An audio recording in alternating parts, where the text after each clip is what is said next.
The following is a presentation of the Belly Up Sports Media Network.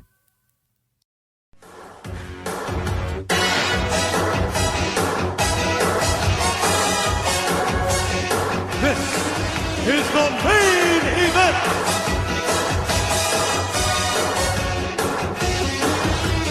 This is your main event, Mark's Podcast. I'm your first host, lifelong wrestling fan, former radio guy, cat dad, and I hail from Dayton, Ohio, USA. I am Troy.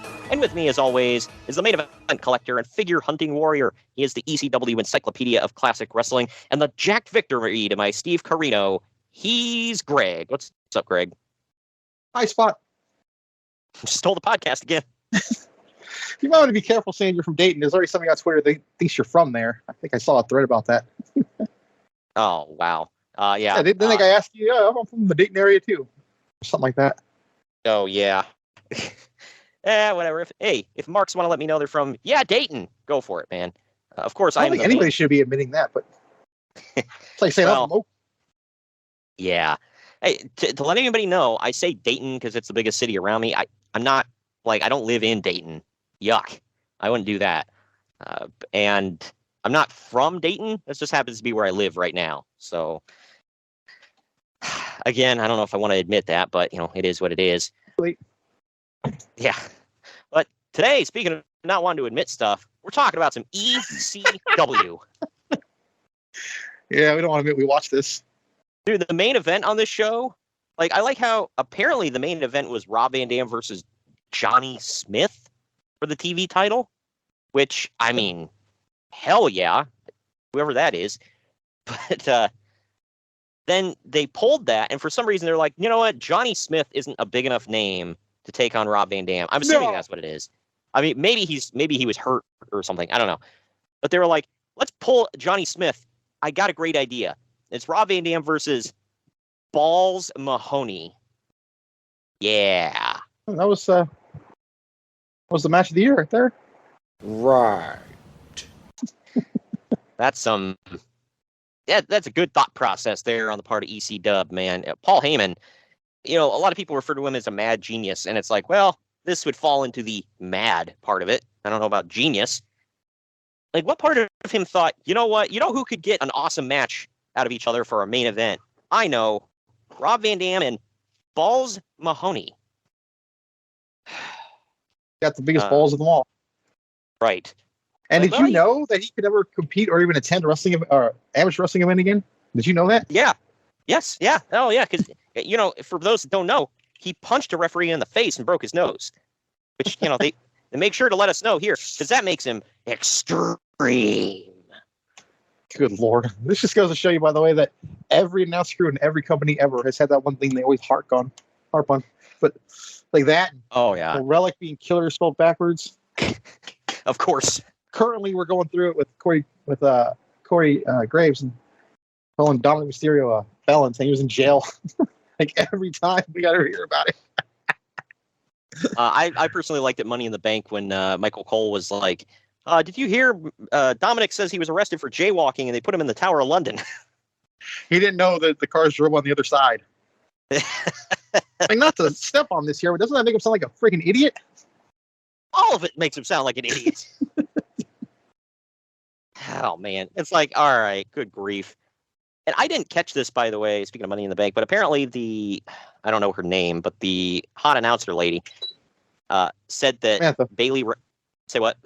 Samantha. Yeah, she announced that Bailey represented the Judgment Day. And I caught that. Yeah, I didn't hear that part. I was kind of zipping through the entrances. And then I guess she posted about it later, and it's like, I blame Rhea Ripley. I had mommy on the mind. That's what was trending on Twitter. Mommy's always on the mind. Yep. She's always on my mind. But anyway, what was not top of mind here is this effing show. But I'll tell you what, the last couple of weeks, not to crap on stuff here, but I feel like the news has been a little lacking in certain areas. We've been kind of talking about, well, so-and-so said this, and so-and-so said that.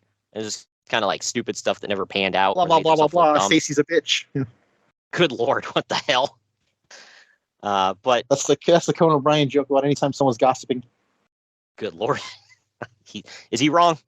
I don't know. I don't know who Stacy is, but Well, her mom has got it going on. That's all I know.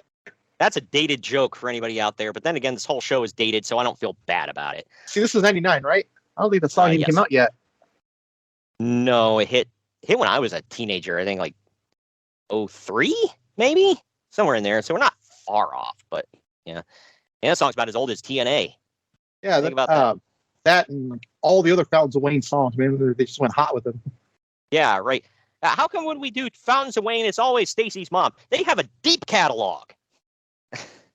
Oh man. Anyway, kind of like Toto with Africa, man. Like, It released October 11, 2003. Ding, ding, ding. Oh, so you mean to tell me that I was right, which means That is correct. got it in already. Giggity. Good grief. But we actually have quite a bit of news here, some big news actually to talk about. That's like, wow. Yeah, now's about that time, man. Because Yeah, I got a feeling I know what it is. Yeah, you know what's about to happen. We're literally 1 month away from a certain somebody jumping ship Bro, from company to company. Bro, I swear, I created The Rock, bro. Al Snow, The Rock, Mankind, they're all because of me, bro. Stone Cold. what the hell does Al Snow do? He's like the one that doesn't fit in here. One of these is not like the others. Right. I don't know if he said Al. I seem to remember him saying something about Al Snow. I don't know if that's accurate or not. But I will say, he could not claim credit for Al Snow. Not that's like you mentioned, not a big one. But Al Snow started that gimmick, that same exact gimmick he did in OWF. He started it in ECW. So he made it popular there. Yeah, look at the notes. No, he's not. He's not here. He's in WWF at this point, doing the head gimmick. I think he's about to turn. Think in about a year, he's gonna dye his hair black and start wearing just long tights. Completely change his look, and then after that, he's gonna phase out head. Oh man. But anyway, like I said, we got quite a bit of big news to get into. But first, I do want to thank the sponsors of the podcast. Today's episode is sponsored by Mahler Bros Golf. We all want to look good on the golf course, but it often comes at the expense of feeling good. Mahler Bros Golf has polos that look good and feel good. With their lightweight and stretchy materials that hugs your body, you will feel cool while looking just as cool. Their polos are guaranteed to make you look better, but it's up to you to golf better. On a hot summer day on the golf course, there's no polo that you would rather wear than Mahler Bros Golf signature polos. Mahler Bros Golf has a large catalog of polos with designs for those who want a loud design, and others for those that want a subtle and sleek-looking design. They also have fun t-shirts, hats, tumblers, and so much more to make your golfing experience better. Use code BELLYUP at MahlerBros.com for 15% off. Listen to me. Listen, as a guy who has worn a lot of polos throughout his life, you need Mahler Bros Golf signature polos. Their polos are a comfortable, slim fit that will make you look and feel good when you're golfing with the guys. There have been way too many times I wore some generic polo shirt out on the golf course and I felt crappy the whole day. My game was off. I just was self-conscious. Not with Mahler Bros. Don't wait to try out your new favorite golf apparel. Upgrade your golf attire with Mahler Bros. Get 15% off at MahlerBros.com with code BELLYUP. That's 15% off at MAHLER Bros.com with code BELLYUP. Turn heads on the golf course or wherever you wear Mahler Bros polos. Mahler Bros Golf. Look good, feel good, play good. Now we're going to get into our first break where we're going to tell you about some other great podcasts and also some where you can find our great merchandise. If you guys didn't check through the summer, I had a t-shirt we put up there for, it was like a parody of the Great American Bash logo. And there was, going into October, we've got the pink ribbon, like the breast cancer awareness ribbon logo, if you want to rock that through October. And we've got, I think, I can't remember, I might have a SummerSlam parody one up there. I can't remember, but Either way, we've got a bunch of parody ones up there if you want to check it out, or you could just get the plain logo, or you can get one that looks like our logo that says That is correct. and let everybody know that you're both a Chris Farley mark and a mark for our podcast. So, Remember, Chris Farley isn't funny according to Matt Cardona. I was about to say, you know who's not a mark for Chris Farley? He just hates good things and loves terrible things. I feel like Brian Myers was going to reach to the microphone and choke when he said that. He should have. Like, look, you've said a lot of dumb things, but this, like, I cannot abide. This is a bridge too far, all right? But anyway, speaking of bridges too far, we're going to be talking about ECW later in the show. But first, we're going to take our first break. On the other end of this, we're getting into the news and notes. Follow the Main Event Marks at Facebook.com/Main Event Marks Pod, on Twitter at Main Event _Marks, and on Instagram at Main Event _Marks and at Main Event Collector. Get ready to rumble! In your new Main Event Marks merchandise, we've got t-shirts, hoodies, masks, hats, stickers, pins, and much more on our Redbubble store. That's maineventmarks.redbubble.com. You can also pick up some awesome clothing items with the latest updated show graphics on our Bonfire store. That's bonfire.com/store/main event marks. Support your favorite retro wrestling podcast and pick up some cool swag on our Bonfire and Redbubble stores. That's maineventmarks.redbubble.com and bonfire.com/store/main event marks. By God! Somebody's interrupting the Main Event Marks! Sit down, JR. It's just me, Kyle Sullivan, aka Shaggy Von Doom, your host of Here in Puckburg on the Hockey Podcast Network. I know, a hockey show on the Main Event Marks. Who would have thought? This is an invasion angle. Somewhere between the Nexus and when WCW tried to invade WWE, you know, somewhere in there. But I'm over here just telling you that one half of your tag team champions over here, Greg, he told his story of his love for the game of hockey over on my show. And if you'd like to hear that story, all you have to do is search Here in Puckburg wherever you get your podcast or on YouTube. In the meantime, Shagamania's got to go run wild on some other hockey show. So, just remember, quote the Raven, nevermore. Take your vitamins, say your prayers, and oh yeah! The Main Event Marks are available wherever you get podcasts and on YouTube. Find all of our links on our link tree at linktr.ee/Main Event Marks. And we're back. We're back. Do you like your coffee like you like your podcasts? Gimmick and politics free? Well, so do we here at the Main Event Marks, and so do the guys and gals at Coffee Brand Coffee, where they ditch the gimmicks. You see, when you buy your coffee from other roasters, chances are that they've been sitting on the shelf for heaven knows how long. Don't rob yourself of freshness. At Coffee Brand Coffee, they roast to order, ensuring that you get the freshest coffee possible. And as Greg will tell you, that's what counts. Coffee Brand Coffee offers bagged coffee as well as K-Cups, and for the non-coffee people, they offer a variety of teas and cocos. Just click on the link down in the podcast description or go to coffeebrandcoffee.com and use our promo code MAINEVENT, all one word, at checkout to get 5% off your order. That's coffeebrandcoffee.com and use the promo code MAINEVENT to save 5% at checkout. There we go. Here we go. Oh, yeah, there we go. Oh, F yeah, that was a big one. 5 o'clock somewhere, right? Yeah, See how it tastes. That's what she said. Let's have a schmeal. Oh my God, it's actually good. What is it? It's sugar-free Bang Energy, root beer flavored. Oh, okay. Yeah, I haven't had it. I try to get anything with like a soda flavor because I don't drink soda at all, really, and like this is my way around that. Yeah. My body has gotten so used to it because when I was in radio, I did a lot of overnights and I drank the crap out of caffeine. So at this point in my life, caffeine doesn't affect me that much. But I worked with some people that were like, "Oh man, I only drink Bang when I need to be up and going like all day because it's got so much caffeine and sugar in it." I'm like, it doesn't affect me. Like, I don't. Well, you said that one's sugar free, right? Yeah. It's probably got a crap ton of caffeine, right? I would assume. Or ginseng or a combo. It's got just sodium, and that's the only thing with a number. Ah. Well, but it is an energy drink, so. Yeah, there you go. So might keep you wired. But That's what I'm going for. I have chronic fatigue nowadays. join the club, man. It's called hitting 30. Closer to Not supposed 40, to so shut the hell up. Yeah, right. But all right, let's get into the news and notes and talk about some big things. Big things. That is correct. Shut the fuck up, Dave. Everything that guy just says bullshit. We are going with a lot of Dave today, so that might be right.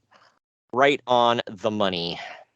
Well, and you know what we say to Uncle Dave? Liar, whore, and you know it. Holy hell. Got it in already. Anyway, this first, most of the WCW news is related, so check some of this out. Eric Bischoff has effectively been fired from WCW. Technically, he was reassigned to a new position in the Turner organization, but he was reassigned definitely to his fired. couch at his house. Yeah, right. A number of issues led to Bischoff's firing, including numerous bad deals, falling TV ratings, declining attendance, and poor pay-per-view buy rates, among others. I blame Stone Cold Steve Austin. Yeah.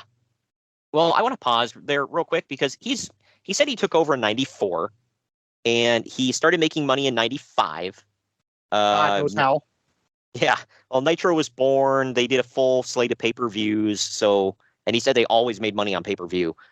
So again, only God knows how. But right. Yeah. If you watch their pay-per-view catalog in 95, it picks up, I'd say, towards the end of the year, but that's like 3 pay-per-views, and Starrcade actually wasn't even that good. It was like not. What year are we talking about? 95. Not that good. You remember what the main event was for that one, right? No. I believe that was Hogan and the Butcher. No, that was 94.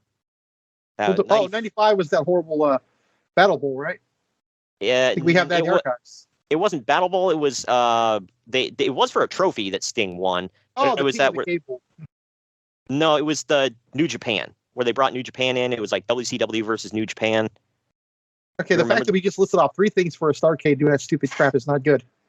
No, yeah, that's why I'm like, you're just naming off. You're like, oh, this stupid thing. No. Okay, so this stupid thing. Oh no. Fast forward to 97, there's a stupid thing there too. And 98, there's a stupid thing. Man, they just hated that show. I know. I didn't realize it till just now. They hated Starrcade, didn't they? Yep, it was all about stupid Halloween Havoc and Bash the Beach, man. Excuse me, it's Slim Jim's Halloween Havoc. Oh yeah, excuse the F out of me. Well, you got to use its government name on that. Oh well, yeah. But you think in like a couple 94, years, you just call it Backlash. You call it WrestleMania Backlash. You know, you got to use the right name. It just feels stupid. And they dropped that into the line. Yeah. I always like that. It's like at roadblock end of the line. Like, good God, that's so stupid. Like it just rolls off the tongue, man. Just like at Great Balls of Fire. I'll never forget when Samoa Joe said that. You can just look, you can see the contempt on his face. Yeah, like, he's Great like Balls of Fire. Lord. He's like, I finally main event a show and it's this. All right. But yeah, you think about Bischoff's track record. 94, he brings in Hogan, the biggest signing in the history of WCW. In 95, they turn a profit. In 96, the NWO is born and Nitro is doing gangbusters. 97, 98, he's kicking Raw's ass most of the time with Nitro ratings. And in 99, they're having some issues. So they're like, damn it, gotta fire him. Like, really? I just named off how many years where he had like pretty good success, and then you're like, crap, we've had like one fiscal year of loss or not doing so hot, and time to throw the baby out with the bathwater. Hey, just hold on there, Turner. Hey, it's about to get even better. Yeah, right. Well, WCW is temporarily being run by Bill Bush, giggity, who is a WCW executive and has been promoted to Bischoff's former position of executive vice president. TV producer Craig Leathers has the final say on creative decisions, and his booking committee, the booking committee rather, is still the same as it has been, which is Kevin Nash, Dusty Rhodes, and Kevin Sullivan. Yeah. But because of Bischoff's for you, huh? Yeah, right. Because of Bischoff's history of trying to work everyone in the locker room, there are still people who think that this is all a work. There's expected to be. Why? I know, right? There's expected to be some possible major firings in the coming months to try to lessen payroll expenses as well. I don't know about that one, but yeah, Bischoff said they sent him home. It was Bill Bush that was the one that sent him home and took his job. And then Bill Bush was the one that called him up, basically begging him to come back. So what you're telling me is Bill Bush and the people above him were idiots.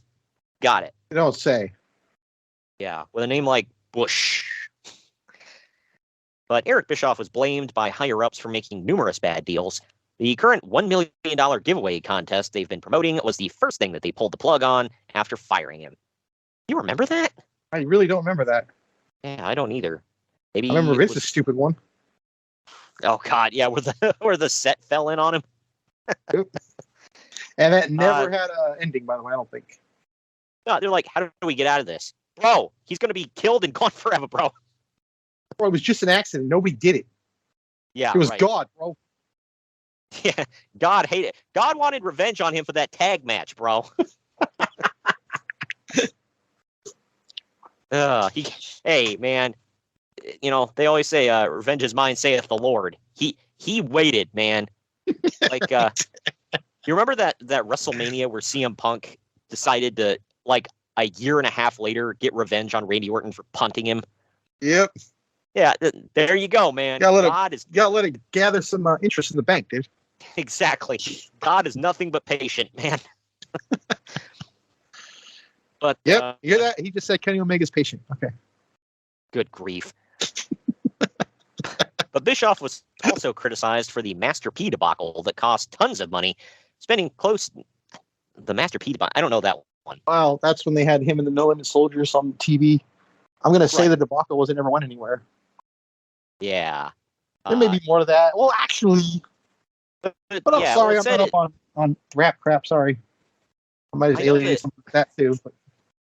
Well, I know Bischoff talked about this, and I specifically remember he said he brought him in because Master P did like WCW, and at that time he was a huge name. Right. Yeah, because now, like, people my age that didn't really grow up too much, like, listening to him. I mean, I guess if you grew up in certain areas listening to rap, whatever, you'd know him. But I don't really know much about him. But I guess at the time, his song "Make 'Em Say was like a big deal. I don't know. I listened to it. I think that's the song needs to come out to in WCW. Yeah, that makes sense. But it's like, so did they pay him a crap ton of money to come in? Because Bischoff said also to him was like it was like a favor to get Swole in there because he also got another gimmick on the long list of horrible ones for Brad Armstrong. Oh God, yeah. What was the white guy in the No Limit Soldiers? Was he just BA? Yep. Yeah, I'm sure because he was Road Dogg's brother had nothing to do with BA, like Badass Billy Gunn. I'm sure it had nothing to do with that at all. At all. Oh yeah, just like his theme song that went like that. It's not because of Road Dogg, and he came out with dreads and saying it's me, it's that BUZZ. Like you know that nothing to do with his brother. He also used the term buzzkill, and that's what they used to call Six's crossface chicken wing in WCW. I don't know if that had a correlation or not. Yep. But I'm sure it did. It might have. Yeah, that one I might be able to give the pass to. Maybe that was just a coincidence because he's his friend, but I don't know. Just it's hard to not see it. Yeah, I can see it now. I didn't think. I mean, I knew that, but I didn't really put two and two together until you mentioned it. But yeah. But either way, he's being blamed for that, spending close to $1 million for Kiss and Megadeth to perform on Nitro. Yeah, if you try to book Kiss ever, you should be fired. But you don't like Kiss? I'll give Megadeth. No. Oh man, you want to talk about second time I had this conversation with a friend in 24 hours, by the way. Now, see, I'm going the opposite direction. You try to book Megadeth, I'm out. I probably turned off some people with that one. I know a mutual friend of ours is going to try to strangle me. But yeah, I don't like all the Megadeth stuff, but they have some good stuff. I'm not one of those people that likes every song from them, but I like Sweating Bullets, and there's like Crush 'em was okay. That's probably my like favorite one one. other. Yeah. Kiss, That's however. turned me on to him. Yeah. Kiss, however, I love Kiss. I grew up listening to Kiss. I love them. So I don't know. I will give you God of Thunder. That one was That's good. Well, there's God of Thunder. There's crap. What's that? I Like It Loud. That was off. Or that was an awesome song. I think I want to say Dr. Death used to come out to it. But that's probably why I didn't care. Okay. Yeah. But anyway, there's all that. There's paying Dennis Rodman. Talking about the wrestler, not the man. Don't hate on me for that. We actually have a story about him at the very end of this podcast. Of course we do. It's 1999. Right. Well, it has nothing to do with wrestling, but it has to do with him, and it is a roller coaster of a story we'll get into. But so it's not his bone cruncher being the most peg-warming figure in the history of figures. No. Okay. But anyway, also for paying Dennis Rodman $1 million for a pay-per-view match that did a disappointing buy rate, etc. You can't hold her for that one, man, because that's a huge star. Yeah. Well, they were also even the most what's the word? Casual fan of wrestling knows who the hell Dennis Rodman was. So. Oh yeah, I did not watch basketball back in the day. I knew Dennis Rodman. Like there were. Just prove my point. I feel like everybody knew that was. There are certain people that it's like you don't have to watch basketball to know who they are. Like today, I would say Steph Curry, LeBron James are the two that come right to mind. And maybe Kevin Durant. I might throw Luka in there because he's like an international star, and Jokic. Yeah, I think they're Syrian, so I'm not saying because they're Syrian. I'm saying because they're international stars. Like they're just always on the news. Right. But back in the day, though, I feel like there was more like big stars. As like, Jordan, you knew their Nick, Shaq, Karl Malone, Charles Barkley, Karl Malone. Yeah, a million here I'm missing. I know, but I'm not going to name them all. But yeah, everybody knew Kobe Bryant. Basically, if you played on the Lakers or the Bulls during their big runs, people knew who you were. Even if just by association, yes. Yeah, and I'm forgetting get heat for this. Like in the '90s with the Dallas Cowboys, so talk all the crap you want, but people knew who their players were. Right. What was the one? I think his nickname was the General or whatever. He was on the Spurs. Crap, I can't remember. Tim Duncan, is it? No, he had like a flat top. Oh, Robinson. Spurs. Yeah. He was like, I think he was in the military. I think that's why they called him that. But yeah, David, I believe. Knew all them. Say what? Yeah, David Robinson, I believe his name was. Yeah, and just all them guys. Like nowadays, it's like a handful. But then again, it's. We also got to talk about the times. There were a million things to watch. There's a million things to watch nowadays. Back then, it's like you were kind of stuck watching whatever they decided to show you at the time. So more people. Yeah, you didn't have Netflix or Hulu or the cock. You just turn on and watch anything you want. Yep. But get this one. one. That's the thing. Even in today's world, we take that for granted. We always just put something on. I know. Yeah. Dude, nowadays it's like, you're flipping through the channels. It's like, nothing's on, or you're going through the guide, whatever. You're like, I'll just go back to watching The Office for the 500th time. You couldn't just do that back in the day. I mean, there were certain shows, that they played the crap out of all day, every day. You might have missed an episode, and Yeah, exactly. If you're OCD about it, and I get like that, like, oh, I missed this one. I gotta watch this one first. I remember back in the day, there were a few shows that's like I wanted to watch them all, but I felt like they showed the same 5 episodes every day. So Seinfeld. Yep, that one, Friends. There were a couple times where they did that with Friends, where I feel like I watched the same episode twice in a week. And I'm like, all right. But there are certain episodes of Friends, though, I can watch over and over. So right. But get this one. They were also upset that someone like Chris Jericho, who was never more than a mid-carder in WCW, went to the WWF. Oh, man, that is going to age bad. Went to the WWF and immediately became one of their most popular stars that they have. Wow. I mean, most popular? It's just a one opinion. Yeah. I will say this. They shot him to the top of the card. Hell no. But right. That's did kind shoot of him to the top of the card. He debuted against the biggest star that they had besides Austin. And I think Austin was on the shelf. Oh, no, he wasn't. Not yet. But he wasn't doing a lot. He was like being used sparingly. But Right. But he debuted against The Rock, which was the other top guy in the company at the time. So that's pretty huge.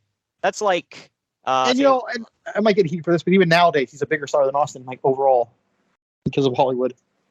So yeah, you know, we got the one. right. Well, and you think that would be like almost like taking if WWE signed Ricky Starks and then he debuts cutting a promo like doing dueling promos against Seth Rollins, like it'd be like that kind of caliber. So yeah, it was a big deal.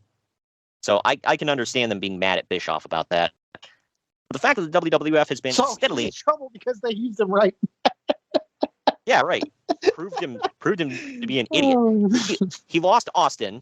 He lost Jericho. I'm sure I'm missing others here because you had sent me a picture. I sent you that meme already. Yeah, it was RVD, Edge, Nash, Hall, Triple H, Austin. Right. Stop trying to hit a bad one here. They had always got 1 point before they blew up. They lost Waltman, who proved that because they were like, oh well, he's worthless. He goes to WWF and freaking blows up again. Yep. I mean, again, not like he was a top guy, but he was in the most popular stable that they've ever had up until that point. But either way, the fact that the WWF... I still might argue they are the most popular stable they ever had to this day. Yeah, they still sell merch.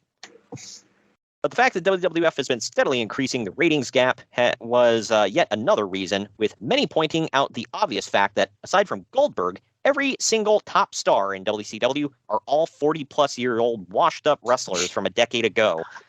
Wow. I would not say washed up, but Ouch. I give him the rest of it. Yeah. Macho Man, I would say, because he's done here. I mean, not 100% done. He's winding it down. He'll make one more appearance, I think, in 2000 against the New Blood. Yeah. Well, actually, you and I just talked. We did do Road Wild '99 now in the archives. Oh, that's right. He had that horrible match with Rodman. Yeah. Yeah, that was his final match. You said in WCW. Yeah, and so I guess he is. So, yeah. Yeah, so he is old and washed up. And the up. next time we see him, he kind of does like a run-in in a battle royal, which makes no sense whatsoever. But oh yeah, because the rest of it, I'm sure, was spot on, logical. Just saying a battle royal run-in. You're right. But either way, that's going on while the WWF has succeeded by creating new stars, which is something Bischoff never did. Can we say never? I mean, in like a sense, yeah. We made Goldberg, and that was about it. Goldberg, DDP. I mean, if he made some stars on the then we go back to the age thing, though. Like DDP didn't get his real shot until his mid-40s, right? Yep. I feel like that's a Damian Priest thing because isn't Priest north of 40? I believe he's 41. Yeah, and I think same thing with LA Knight. It's like they're getting up there. They can still go. I'm not saying yeah, but you have to factor in like modern medicine now too. People don't age as much. Yeah, and doing yoga and all that stuff. So which back to DDP. Yeah, right. That's works wonders, man. DDP is still like mobile AF. I think he de-aged. Exactly. But they were also upset about things like this one again, like the Road Wild pay-per-view. In the past, WCW, unfortunately, in the past, when WCW was flourishing, Turner executives were willing to let Bischoff indulge in dumb stuff like holding wrestling shows at biker rallies. I got these flat out admit it. Yeah, the dumb stuff. Yeah, right. But with WCW struggling, they were no longer willing to turn a blind eye, while Bischoff let six-figure pay-per-view gate money on the table to do free shows in Sturgis. Yeah. That's so dumb. And then he sat there talking about, oh, well, we got to appear at Sturgis. That's a big thing. And we got to court other sponsors that we never would have been able to. Like, really? Like who? Who saw that you were at Sturgis and was like, I need to invest in that? I'm going to say Harley, maybe? I don't think they ever had a Harley member. In fact, Harley sued them. Yeah, they did NASCAR. That's right. Yeah, and I think the NASCAR thing was around way before this because they would always have NASCAR drivers come in. I don't know if they sponsored them per se, but they don't give a crap about Sturgis. That's bikes. So it's like, what? Pennzoil? Because they sponsored WWF, and Vince McMahon never took his ass up to Sturgis and played biker for a week. rollerblade biker. It was so stupid. There's no logical rationale that you can give me that I'd be like, you know what, that was a worthwhile investment. And we've proven the people around the ring, most of them were not even fans. That And first racist one, too. Ask Booker T. Yeah, the first one, they revved up their trucks, their bikes the whole time, yelled racial slurs at anybody who wasn't white. I remember during I think it was Rey Mysterio and Ultimo Dragon in 95 or 96, what was the first one? 96, right? 96 was Hog Wild, yeah. Okay. Yeah, Hog Wild 96. It was Rey Mysterio and Ultimo Dragon, and the whole match, they just chanted USA at these guys, who were both baby faces, I believe. But, god dang it, they're not white, so gotta let them know. Or American. Yeah. There was also born in San Diego. He was. Oh, I mean, I think that's America. I'm pretty sure. Hold the jokes. But there was also heat on Bischoff for making business deals through friend and former child actor Jason Hervey, which many felt were bad deals. Especially a deal that they made to release WCW videotapes, someone will get it. Right. Which were embarrassingly bad compared to WWF video releases. He was also under fire. I just watched like a random YouTube video on this because it came up in my recommended feed. It said reviewing the horrible Goldberg home video release from WCW. Oh, wow. That's crazy that you would say that, because I just saw it a couple days ago. I was like, wow, there's actually a horrible review video on it. Nice. But Bischoff was also under fire for refusing to fire one of his secretaries who had accidentally emailed a racist joke to the entire office. Oh, my God. I'm going to assume this was a middle-aged white woman, and I was going to say that with like a Karen cut, right? If that was a thing yet. Yeah, well, I don't know about that part, but I am going to say I work in the tech field with, everybody emailing each other. And yes, if you are a middle-aged white woman, reply all is all you know. Dude, there are times on Twitter when I reply to one of our Potter family people, and I will uncheck the box for whoever made the original tweet that they're responding to. It's like, I'm not going to reply to everybody because I don't know who this is. They might take it offensively, but yeah. Yeah.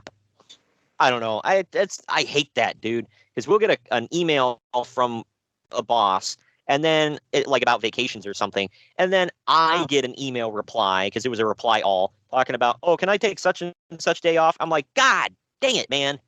Like, reply, not reply all. They're right next to each other. Well, I don't. Isn't it CC on there? Like. Yeah, but when you hit reply, it only goes to the one person the original person who sent it out.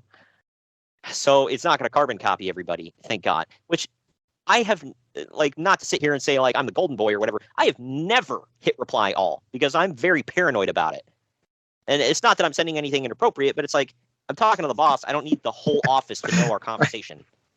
Just dumb. And a lot of people just don't even care. They're like, oh, whatever. Everybody likes getting their email blown up with the back and forth. No. My other thing is when they send out an email and they're like, so-and-so got promoted. And then everybody replies to it. And my email gets blown up with 500 congratulatory emails for this person. I'm like, why do I care? I don't even know you, bro. Well, maybe I'm just an asshole. I don't know. No, well, you are. Yeah. I mean, I don't know if it has this, but. That is correct. But among classic. Exactly.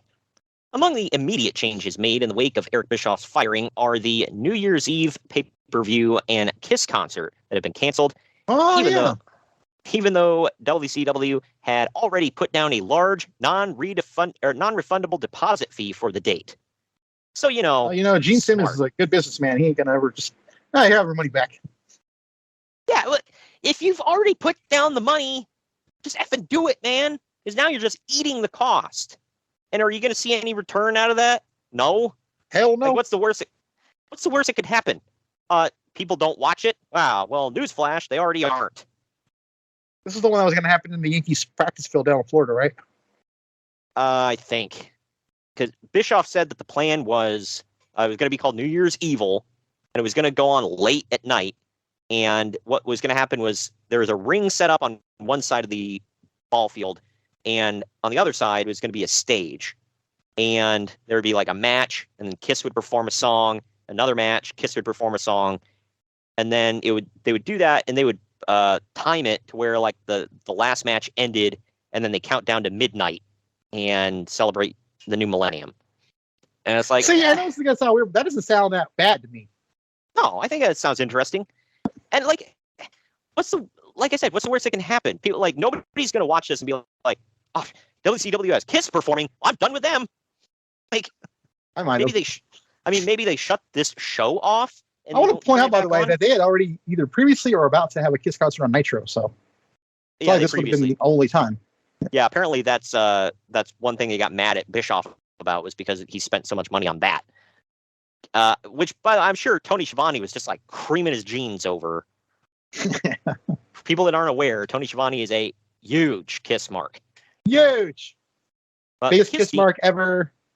Biggest of all time. I'm like, isn't there a bigger one? They say, no, sir, he's the biggest. I say, okay. You do that too well. Oh, man. Anyway, the Kiss Demon character. This is what they tell me. I don't know. It's always somebody else said it. He has plausible deniability. They told me. I say, okay. I don't know. You gotta give it to me. Sorry with that one. Maybe, I don't know.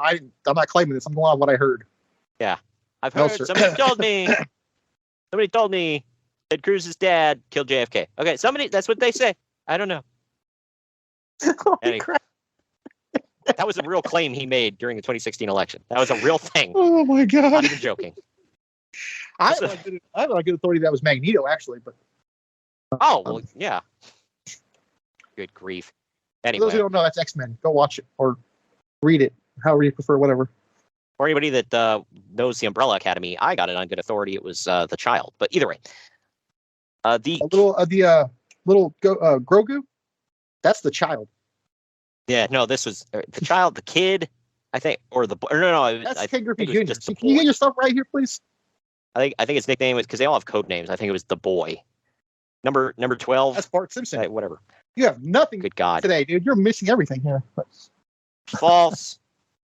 Wrong. Incorrect. Either way. The Kiss Demon character, which WCW spent $600,000 on, good God, has been dropped. That went nowhere. Yeah, has been dropped since it was supposedly based on a deal that Bischoff made with Gene Simmons. The $1 million giveaway was dropped, as mentioned before.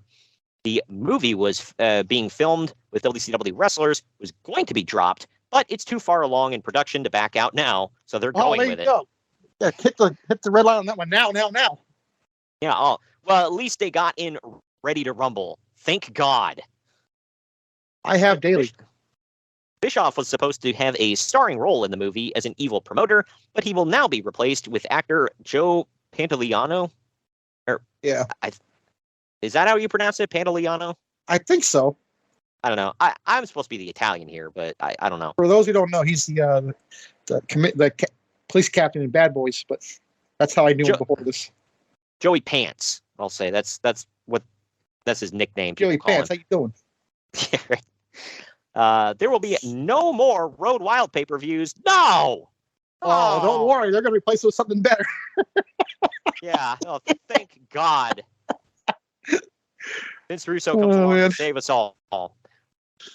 But there was a cartoon in the works that was scheduled to begin production this month, and that has also been scrapped. I can't imagine. Oh, my what? God. WCW is expected to hold booking meetings in the next few weeks with a plan to book 3 to 6 months ahead instead of booking on the fly every Monday with no long-term plans. Well, you know who we just said is coming in. So... Yeah, about bro. That.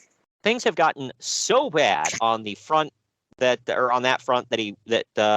recently a cable company sent out a newspaper ad for WCW's Fall Brawl that said, quote, we're the advertising agency and they won't tell us who's going to be there. For God's sake, don't miss it, end quote. Yeah. Yikes. Following his firing, Bischoff was banned from being backstage at WCW events and from going to WCW's offices and everyone was told not to reference him on TV, which is why no mention of him was made on Nitro this week by anybody. I mean, yeah, when you're fired, they generally don't let you come back in, stroll into the office. So, Wait, really? unless you have a security escort. So, I wouldn't mind an I don't know. escort. Say what? Oh, Oh. God. Took me a minute. Well, getting into more sad news that doesn't involve Bischoff here. Beloved referee Brian Hildebrand passed away this week at the age of 37 after a long battle with stomach cancer. 37, man. Yeah, that sucks. Brian Hildebrand, what the hell was his name in WCW? Mark Curtis, I want to say. Yes, that's it. Mark Curtis. Or excuse me. That is correct. He actually, this a weird bit of information for you. He trained to be a wrestler. He was in the same training class as Mick Foley and Shane Douglas. So there you go. He was trained by Dominic DiNucci. I feel like I heard that before. Yeah, they said he was too small to be a wrestler, so they made him a referee. But he did wrestle Jim Cornette as Cowabunga the Ninja Turtle or whatever the hell. So You see, it's something like that when I start questioning Jim Cornette's hate on wrestling today. yeah, I always thought he was a hypocrite, but whatever. He's like, his excuse for that is, well, I didn't pretend he was a real Ninja Turtle. It's like, so what? The guy came out in a stupid Ninja Turtle outfit and you wrestled him. And then he laid on his back and pretended that he couldn't roll over. That sounds like some, what's that idiot's name? That ran WCW? Jim Herd. Jim Herd. Sort of, they're the, what are they called? The Hunchbacks, right? Hunchbacks? Yeah. Well, they can't be pinned because you can't get their shoulders on the mat. And then Jim Ross was like, well, why can't you just slap him in a submission hold and make him tap out? And he's like, you ruin everything. That also, freaking Jim Cornette was also the one who booked The Mummy in Smoky Mountain. So, yeah, I don't want to hear crap about him about a guy who puts his hands in his pockets, okay? The Mummy. Yeah, at least he called him The Mummy, and he didn't call him The Yeti. The Mummy. Fall Brawl is in the books, the first show under the new regime, and showed just how far WCW has fallen. The last two Fall Brawls were sold out. This year, they gave away an additional 4,000 tickets and then moved fans from higher up sections closer to the front of the building, or closer to the front, rather, so that the building would at least appear halfway full on camera. Big news of the show was Sting turning heel for basically the first time in his career. Yeah, it was stupid. I don't think that would last long. I remember when he turned heel, he started wrapping tape around his ankles and feet. I don't know why, but that was his heel look. But also on the show, the first match ended with a couple of injuries. Rey Mysterio injured his knee. No! When he was whipped into the guardrail. That's the one time he's been hurt, right? This week. And Billy Kidman's shooting star press ended with a knee in Vampiro's face that broke his nose and may have left... where'd he get hit? In the face! In the face! We could joke about it because he's fine, but it broke his nose and may have broken his left eye socket. God. Jeez. Yeah. And then, you remember what he did to Chavo in WWE with that move? Mm-hmm. Dude, push him a little further out, man. God, he has terrible depth perception. Broke someone else's face, too.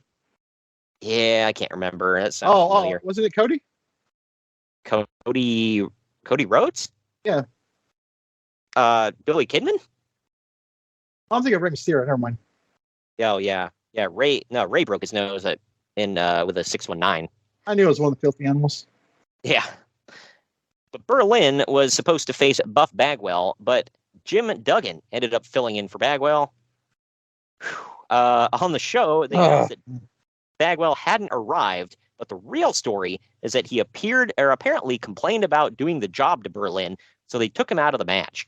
Duggan only found out minutes before the match that they wanted him to fill in, so he had to rush to get his gear on, and with nothing planned. Yeah. And with nothing planned, it all fell apart and was a mess of a match because they right. weren't on the Now, same page. Now, hold on. So you tell me that if it was all put together right and everything went off as planned, it was going to be a good match? Yeah, I was going to say, a typical Jim Duggan match. Oh, man. And finally, Sting's heel turn got a big babyface pop. Oh, I think he turned on Hogan, if I remember right, so that might speak two different ways. But... Yeah, right. Dude, like, what the hell?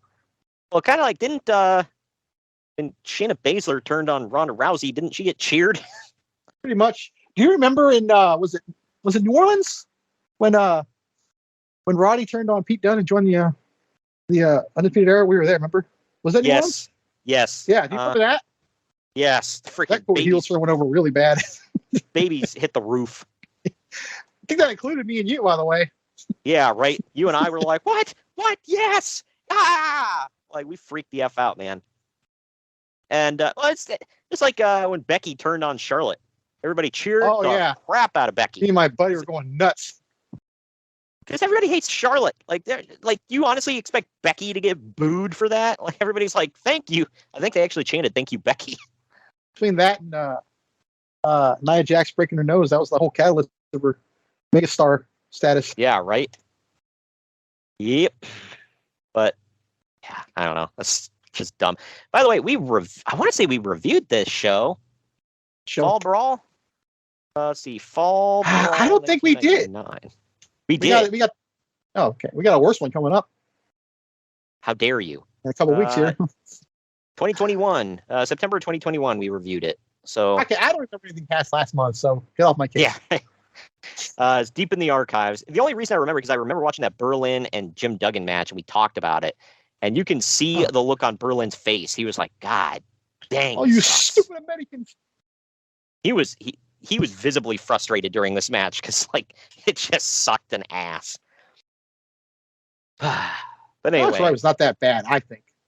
No, he wasn't bad. Jim Duggan was never really good, but WCW cancer's ass. Exactly. WCW injury updates. David Finlay is finally getting some. Yeah, or sorry, I know where this is going. He's finally getting some use back in his leg after badly injuring it months ago, but it's too early to know if he'll ever wrestle again. See, I thought he injured his foot in that stupid what the hell, that hardcore junkyard. Yeah, I don't think it was his foot. I think he tore his leg or something, right, with barbed wire. I thought something like that. I thought he sliced it on the edge of a table or something. I don't know. I don't remember. That might have been Steiner. The fact that it's one of these things is bad, but. Yeah, I know a bunch of people got injured in that stupid junkyard thing. I just thought he was one of them. But I think he was. Speaking of this guy, I want to say I remember something about him almost cutting an artery in his leg or something like that. Right. But Scott Steiner is cleared to return, but he hasn't yet because he's not happy with his physique right now after being out injured. Oh yeah, I'm sure he looks like shit. Oh, he doesn't have that steroid ball in his bicep yet. Allegedly. Well, Scotty's looking at himself and he's like, he's fat.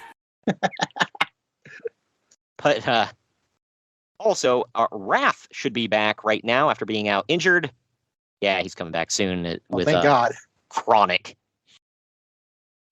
He was out. I'm sorry. He should be out back next month after his knee injury. Dude, they're going to be called Chronic, bro. They're going to feud with the Nazis, bro. My gosh. Not joking, by the way. Go look it up. They really do. I did not see that coming. But Ultimo Dragon, who suffered a botched elbow surgery from WCW doctors, hasn't improved, and it's not looking good for his career. Oh, man. Yeah, to WCW's credit, they have kept him on payroll for the past year, despite him not working. WCW's credit, they did this to avoid a lawsuit. Yes, okay. Exactly. Yeah, that's what somebody put in parentheses. They were like, probably for legal reasons. Goldberg is dealing with a bad back, probably from carrying the Nitro ratings, but yeah. And finally, this will shock you. Shane Douglas has a slightly torn tricep. No, he never gets injured. I am shocked. Yeah. We haven't done this in a while, but are you ready for the WTF story of the week here? Yeah, let's go. All right. So now that Eric Bischoff is out, the planned storyline between the Kiss Demon versus Vampiro has been dropped. Uncle Dave supposedly has. I know. Uncle Dave supposedly has the info on how that feud was planned to play out. Ready for this? I mean, assuming that it's correct. And these are all, I'm reading it straight from Dave's words here. Well, actually, Dave never said that. You're making this up. Yeah, right. Quote, Demon was to be revealed as the son of the devil. I swear I'm not making this up, he puts in parentheses. Yeah, that makes sense. Okay. I can get on board with that because it's right there in the name. Who has turned good because he turned his back on his father. Vampiro would be revealed to have been sent. Vampiro would have been revealed to have been sent down or up, or however the geography goes, to garner revenge. They were going to build to a showdown on the New Year's Eve pay-per-view, where Demon would toss Vampiro into a vat of holy water, and when he got out, he'd change to a new character. What the fuck? He pulled a Matt Hardy. He was going Lake of Reincarnation. Yeah, he was going to throw Vampiro into the Lake of Regeneration. Oh my god. Okay. Oh my gosh. I just love that part. He was allegedly the devil's son. The demon was. Yeah. Yo, allegedly, Jesus is God's son. Allegedly. I don't know. He was going to be the son of the devil. Allegedly. Oh, I'm going to have some wild guess here. Disco Inferno came up with this? I'm going to say that Eric Bischoff planned all this out. Disco wasn't anywhere near the booking committee at this time, so he didn't come in until after Russo was there, because supposedly he made Russo laugh. Well, yeah, I can buy that. So this was like, was this their answer to the ECW crucifixion? It's along the lines. I don't know. This is just like, wow. Back then, Bookers had it out for Catholicism, huh? Yeah, right. You're a Christian, you're getting it. Well, that and occasionally Judaism you can get away with mocking. Those are the ones. As long as Paul Heyman's involved. Yeah. I still always like the Raven's response when he said Taz went off on him in the back. He's like, oh yeah, because you and Paulie are Jews. He's like, why didn't you spring him up on a Star of David? And Raven was like, well, because then it might roll away. Can you imagine doing that on a Star of David? It would look so awkward. Yeah, I don't even know how you would do that. At least the Undertaker's symbol was almost like a cross in a way, so it almost made some sense. But... Yeah. Oh no, it's a T. God, for Taker. Right. Yeah. You remember that episode of South Park where the rich black celebrities kept moving into town and the white folks didn't like it, and they're like, we need to put a big burning T in their yard for take your ass out of here or something like that. I can't even remember now. and then I think it was Kobe Bryant came home with his family. He's like, you see, or no, it was Will Smith and his family came home. There's a burning cross in their yard. He's like, T for take your ass out of our town. He's like, what the hell? And nobody went to racism at all. It was just about the amount of money they made. South Park, man. We're talking about guys giving no Fs. Yeah, right. But speaking of Vampiro, he signed a 3-year deal this week. As for the Insane Clown Posse, they're working without a contract. Oh, well, you got to lock their asses down. Come on. Buff Bagwell signed a new deal. They would be there featured a lot. I don't know if right here, but it's coming. Yeah. And they would get on that album too. They would get a song on that. I don't know if it already came out yet or not, but Buff Bagwell signed a new deal just before Eric Bischoff was fired. No, yeah, got to get it in there by not wanting to lose to Berlin. Got it. Exactly. Also, the word is that Randy Savage is likely on his way out.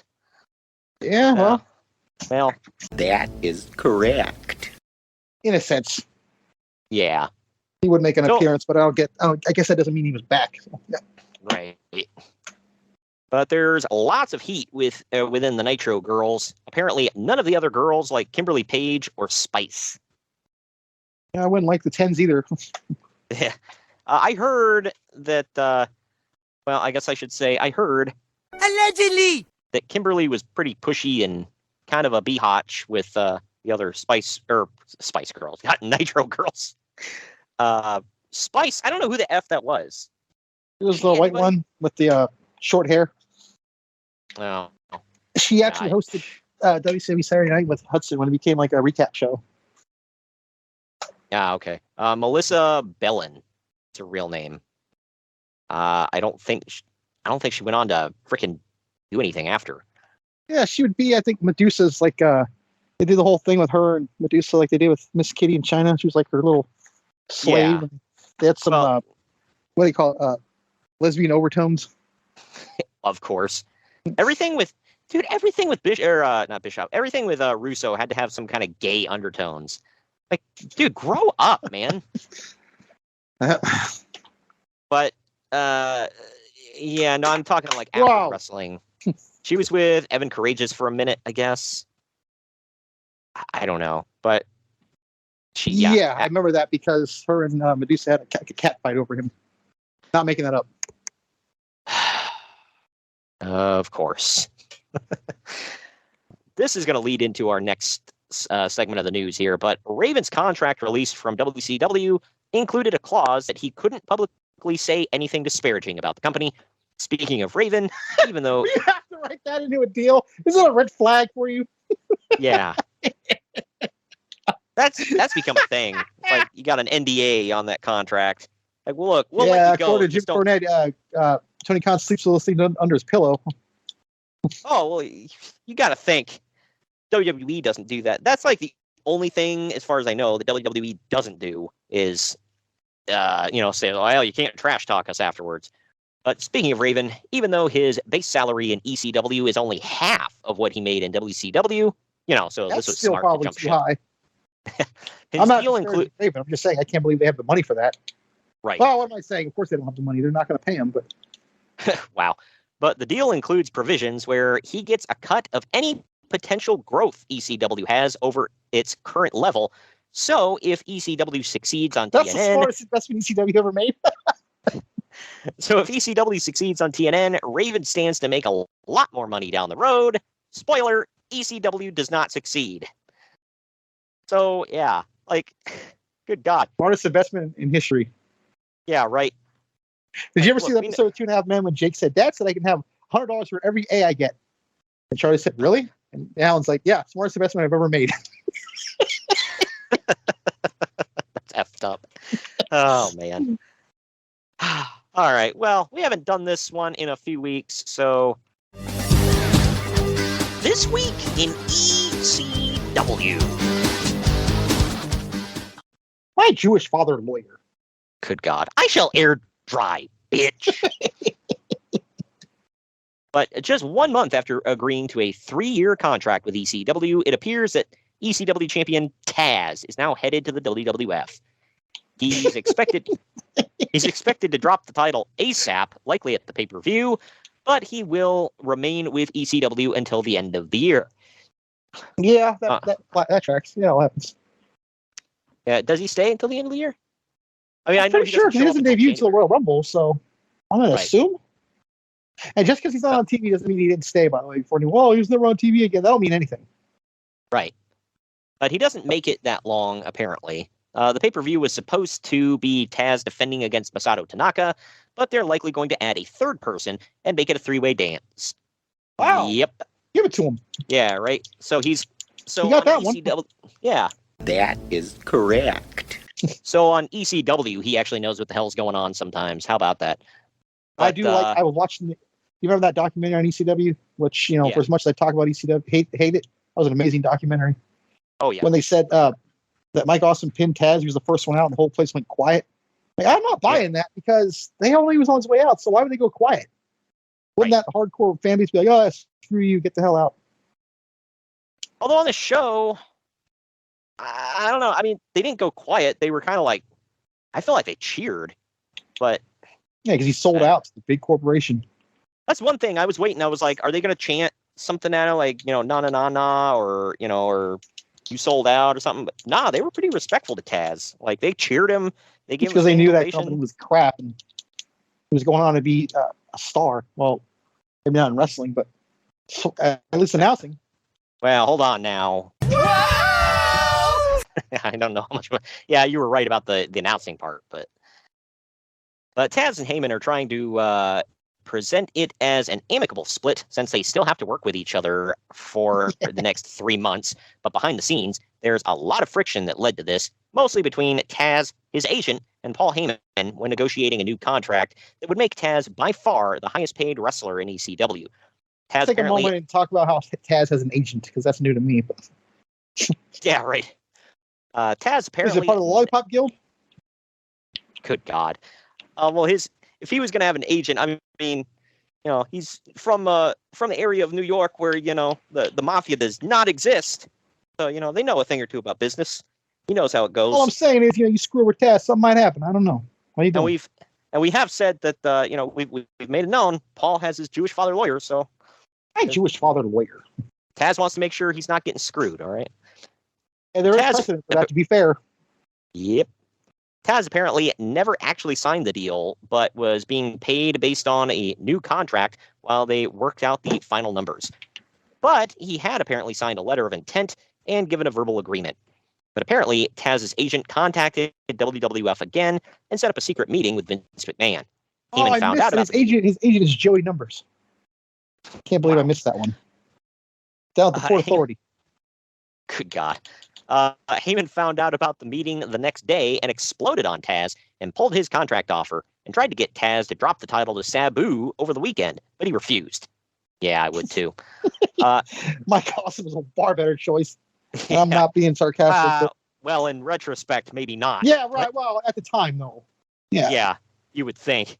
But after a lot of back and forth, maybe it's option C, Masato Tanaka, but yeah, right.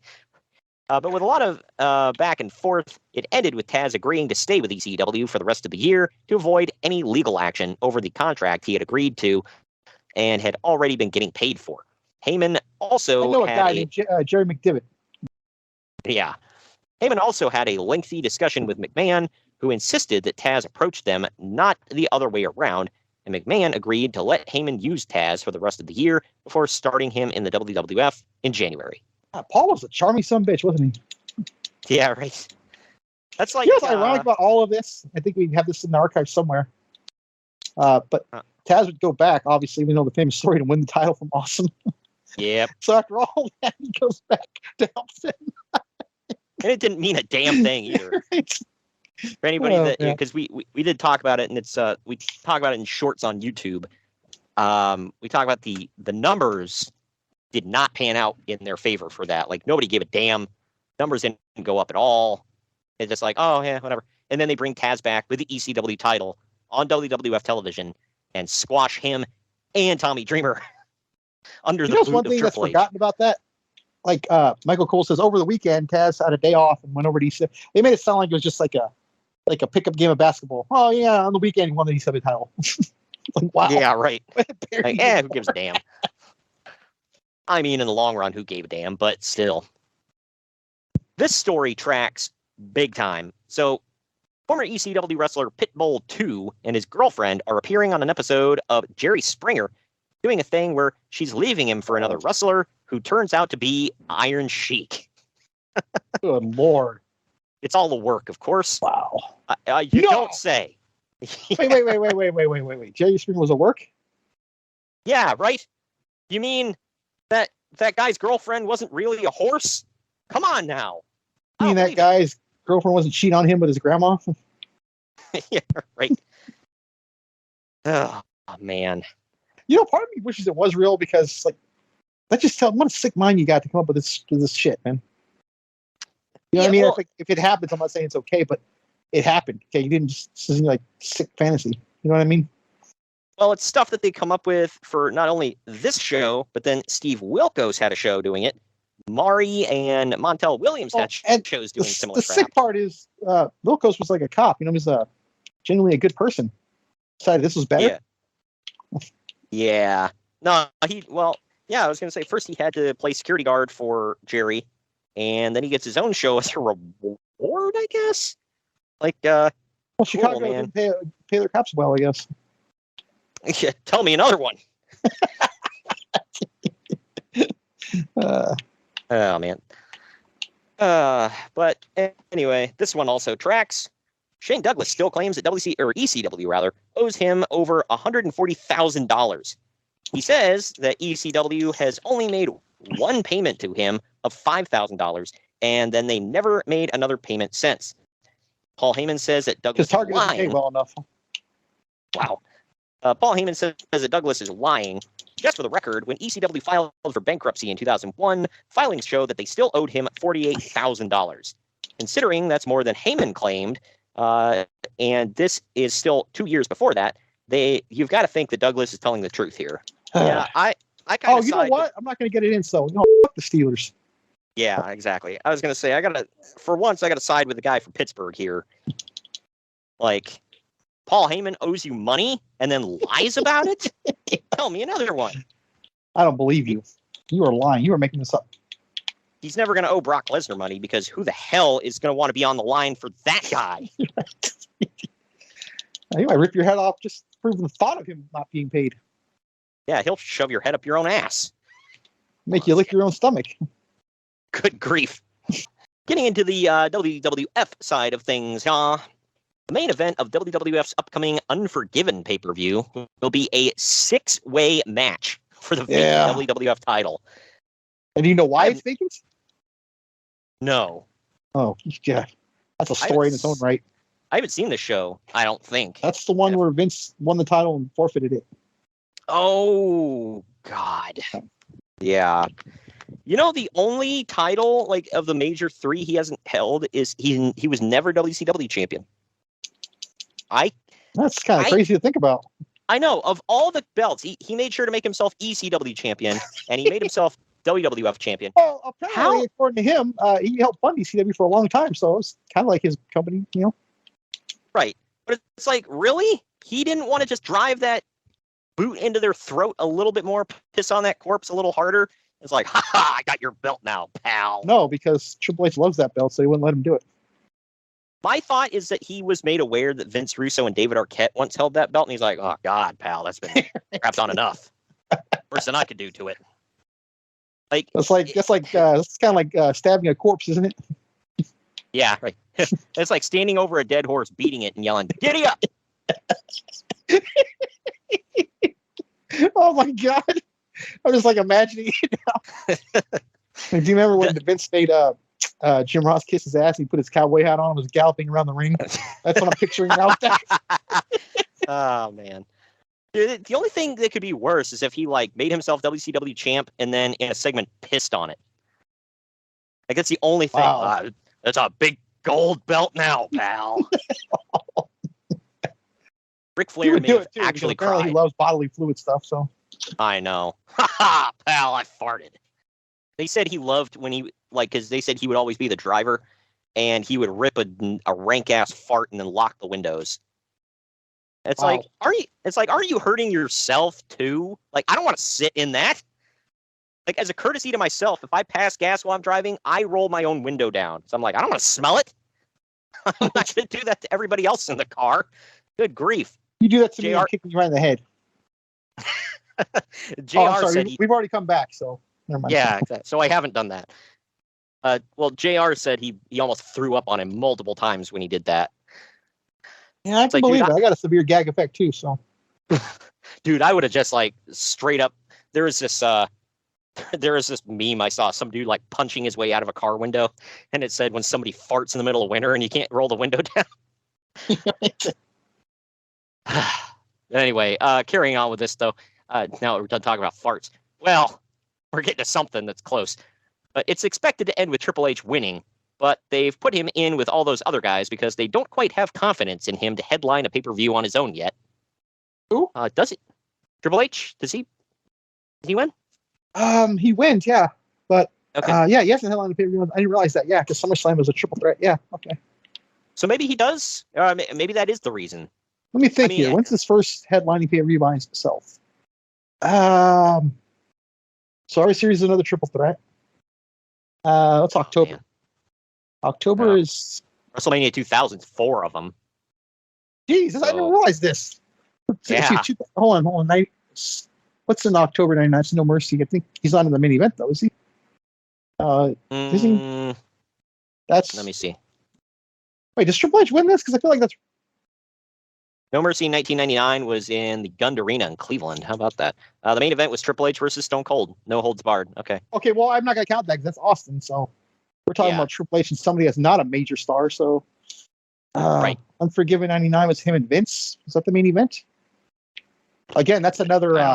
That's another. What do you call it? It's Vince McMahon, so that's going to draw it already. So. Also, Rebellion. Rebellion was the show right before. But you know, the UK sells tickets for anything and everything. To be fair, but, right. Well, I was going to say I also don't count that because it's a UK only pay per view, and he's taking on The Rock. So him and Foley are even Cactus Jack at Royal Rumble's not the main event. I guess him and Foley at No Way Out was a Hell in a Cell. It's another vanity thing. I mean, dude, and him and The Rock at Backlash. So. Taking a retrospective look at this, they were like, we want Triple H to be the top guy, but he's not a top guy. But he needs somebody else that's above him or the owner of the company or something. Now you know where Jim Cornette gets that from, where he says he was never the guy, he was the guy that worked with the guy. And then he quickly rolls it back and says there's not a damn thing wrong with that. But I do get it. But, I mean, just you don't have to be the guy selling the tickets. Is if you're people have to care enough about you. I think we've discussed this in the past here. I mean, and I think it's maybe in the middle, but I put the Undertaker in that too. He was never the guy. I think we discussed this. Right. Yeah. But could have been. But right. People have to care enough about you to want to see you facing who is selling the tickets. But either winning or getting your ass kicked, like Tully Blanchard said. Yeah, exactly. I mean, it tracks, but I'm trying to figure out when the hell his first pay-per-view was with somebody who wasn't a bigger star than him. It may go to 2001, actually. Hot damn. But the show will also have an Al Snow versus Big Boss Man Hell in a Cell match. Oh, God. With Rottweilers surrounding the ring. The Kennel from Hell. Just the Hell in a Cell. Hold on. Yeah, it's a Hell in a Cell with the big blue cage inside, or big black cage. I can't remember which. I'm pretty sure this was the last ever Big Blue. Yeah, they squeezed that in there, and Rottweilers crapping and humping around the ring. Oh my God, folks, we are not making this up. No, this is real. The Kennel from Hell. Think about this. This was Vince Russo's parting gift. What were you just talking about? Like dropping a big one in your car, then roll up the window? Isn't that what he did with this? This is like when you hop into an elevator, with a bunch of guys like on the bottom floor. They're going up to the 16th floor, and you're getting off at 3. And right before you step off, you rip a huge fart and leave, and they're stuck with it. So it's like, bro, I'm gone. You guys have to smell it. I don't care. It's your problem now, bro. Right. And the janitors, because they'll have to clean up what they do. Oh man, I never even thought about that. Like, man, these guys remember there was actual footage of the dogs pissing and shitting on the floor. So somebody got to clean that up, right? We got a couple more matches to go. Yeah. God forbid this to be the main event. Oh man. Yeah. Oh man, if that was the main event. Yikes. But as a parting gift, that was pretty fitting for Vince Russo, I must say. Yeah. But speaking of dogs, on Raw, they had Jim Ross interview British Bulldog in the ring for his return. WWF has obviously decided not to air the sit-down interview that they filmed with Bulldog and Diana, probably due to... It would see the light of day, I believe, on YouTube. Oh, really? I think so. It was probably due to lawyers' advice. In that interview, Bulldog apparently talked a lot about Owen and Bret Hart, and with the lawsuit still pending, they just scrapped the interview. Yeah, probably a good call there. Makes you wonder why they even greenlit it, but probably at the time they weren't getting sued, and then Martha turned around and sued their ass, and they were like, maybe not. Yeah, because they had nothing about Owen on TV after a while. You think with Eddie, they still talk about him to this day. They have, dude. The opening of his theme is the LWO song, so not just talk about me.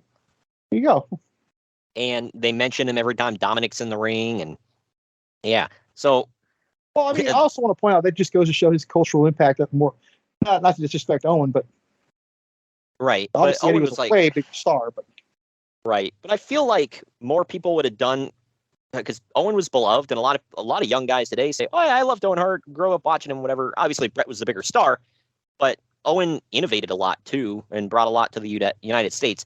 Not one single mention of Owen on TV after his dedication show, I believe, so or tribute show. So yeah, it was it's not like he was like Benoit or anything, you know. But right. Yeah, that's for a much different reason. But USA Today ran a story on this is a good one, on the rumors that the NFL offered the WWF $100 million to move Raw from Monday nights due to the effect it's having on the NFL's Monday Night Football ratings. Let me correct this for you. They offered $100 million to keep Stone Cold Steve Austin and The Rock off Monday nights. That's what they did. Yeah. Well, a WWF spokesman said that he couldn't confirm nor deny the story. It's obviously not true, but it's good publicity for the WWF, so they're not denying it, and they can't confirm it either, because then they'd be caught lying. Can you imagine trying to sling some BS like that today, where football's at an all-time high? Yeah, right.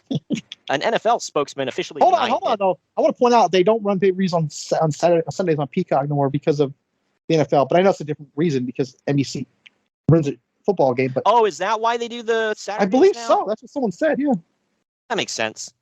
Because they can't. I'll tell you what. It's a live show versus a live show, so. I'll tell you what. I don't hate that. I actually like it on Saturdays better because then I don't have to rush to bed and get up for work the next day. So, see, I like it because a lot of the Sunday Night Football games I watch, so now I don't gotta like have it on the other, like on the computer while watching the show on my TV.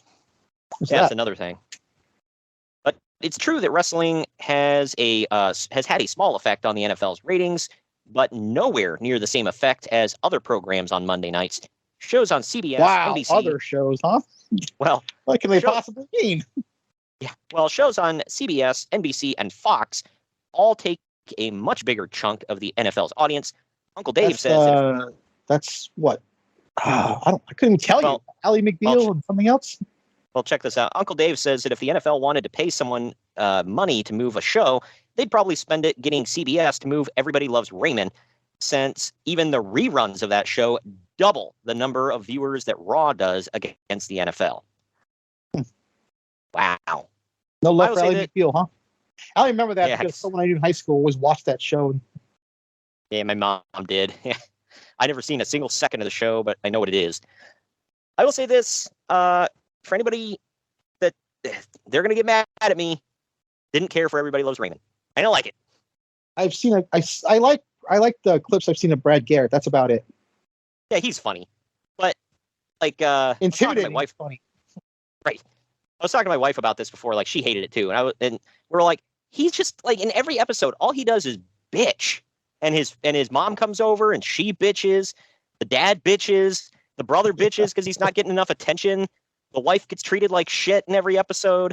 Like, why is this appealing? Like, I will say, I think Raymond is funny at times, but good God. I also don't like Seinfeld. That's another one. People are going to just rip me apart for that one. But yeah, I've never liked it either. I never thought it was funny, even kind of. But anyway. I've seen a couple of his jokes on his stand-ups that I might chuckle at, but that's the extent. Yeah, his stand-up is okay. His interviews, I think, are funny. Not necessarily always because of him, but like he does some funny stuff, like not on his show, but I never thought his show was appealing. I don't get it. But the upcoming CBS Viacom merger could have some major effects on UPN, which hosts WWF SmackDown, due to FCC rules. In quite a few years. Yeah, I didn't think about this one, but we'll talk about it in a minute. But due to FCC rules, no single company can own more than one broadcast network. If the merger goes through, that would give Viacom two networks, and it's believed that they could either scrap or sell UPN, though there's also belief that the FCC may be doing away with the rule. Well, is that why it becomes a CW? That's what I'm wondering, because they had the WB and UPN, and they merged them together to make the CW. Yeah, right. So, I mean, UPN did crap numbers for everything anyway. I think the only show on that network that I can think of off the top of my head that did any good ratings was probably Moesha. and obviously I was SmackDown. going to say, yeah, it was the destination for black comedy, if I remember right. Yeah, right. They might The have Wayans put- Brothers was on there. That was one of my favorite shows. Yeah, Wayne's Brothers. I like that one. Moesha was on there. I want to say, was Martin during that time? No, he was Fox. Oh, okay. But former ECW valet Kimona was given a WWF tryout, filming an interview backstage. This never went anywhere, and she ended up going to WCW instead. Hey, I'm today's years old when I realized she spoke English. She never spoke on ECW. I just assumed that was why. Oh, really? Just to my knowledge, I never heard her speak on WCW or I mean, it was in ECW. Wasn't she just the eye candy? Yeah, come to think of it, I've never heard her speak either. I know she's a former stripper, which is why when the power went out in which is why when the power went out in ECW one time during a show, to entertain the audience, they put they powered up some kind of light and had her do a strip tease for the crowd while they worked on getting the electric back on. Go out there and just show the hoo-has. Yeah, right. Go out there and shake what your mama gave you. That will entertain these creeps. Ah, man. Now you're creeps, Paul. Uncle Dave has seen a rough cut copy of the upcoming wrestling documentary Beyond the Mat. The original idea for the movie was to do for wrestling what the 1970s movie Pumping Iron did for bodybuilding. But in the years since the movie was first conceived, wrestling has exploded, and nothing that goes on backstage is really a secret anymore. I wonder why, Dave. But the movie turned out to be a far better than anyone expected, and now the studio is rushing it out for a 1-week run in theaters in California next month in order for it to qualify for the Yeah, because it was Academy all Awards. filmed here, I believe. Yeah. Director Barry Blaustein was given full access to WWF, ECW, and some other independent promotions. As usual with WWF. There's a glaring omission there. Yeah, right. Well, as usual with the WWF, the deal was made as long as Undertaker and Kane were not filmed out of character. The WCW chose not to cooperate because at the time the deal was made, they were still the #1 promotion, and Eric Bischoff basically felt that they were above it and didn't feel the need to participate. Yeah, I got to be in Bischoff's corner on this one. Yeah, I don't feel like there was a reason for that. And with the way their locker room was, do you really want that being filmed? I can say the same for ECW, but Yeah, right. Now, I think ECW was pretty well known at that point, and they were just like, whatever, steer into it. it might clear some of these bouncy checks. Yeah, right. I heard an interview with Jake the Snake when he said that when they filmed that, he was under the impression that was a educational documentary. I mean, that one, I don't know whether to blame it on them or him, because yeah, that's what I said. You see the state he was in at that point. So in this film, yeah, he looks horrible.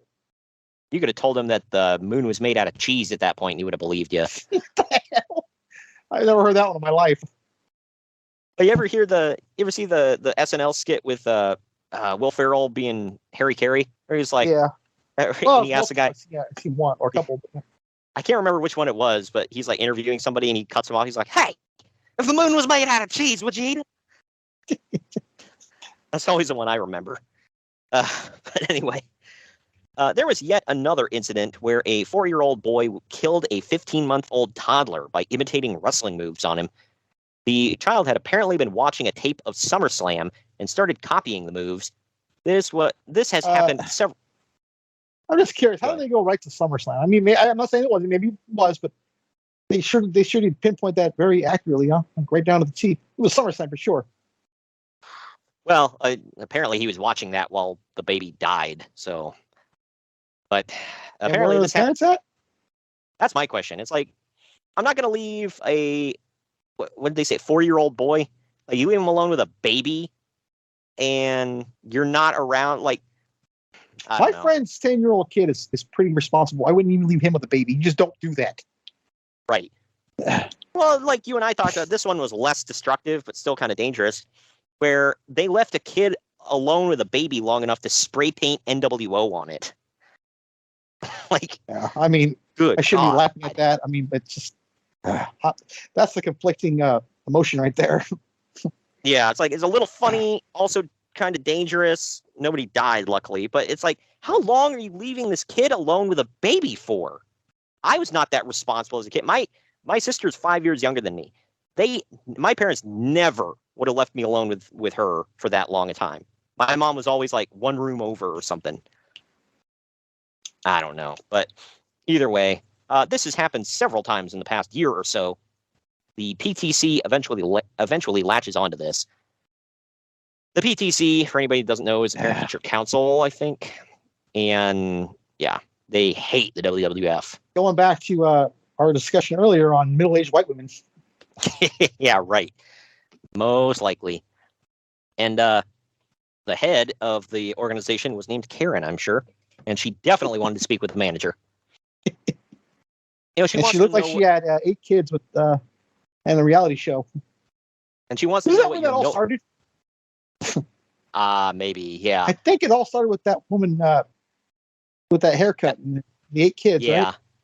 Yep. Yeah, 8 kids and counting or something like that. But, well, she also wants to know TV. Sorry, so I have no clue. Unless you count America's Got Talent. I don't know if that's reality. That's where I cap my watching of that stuff at. Well, she also definitely wants to know what your milk substitutes are. And then gets mad when you say that's an extra $1. You know about that one.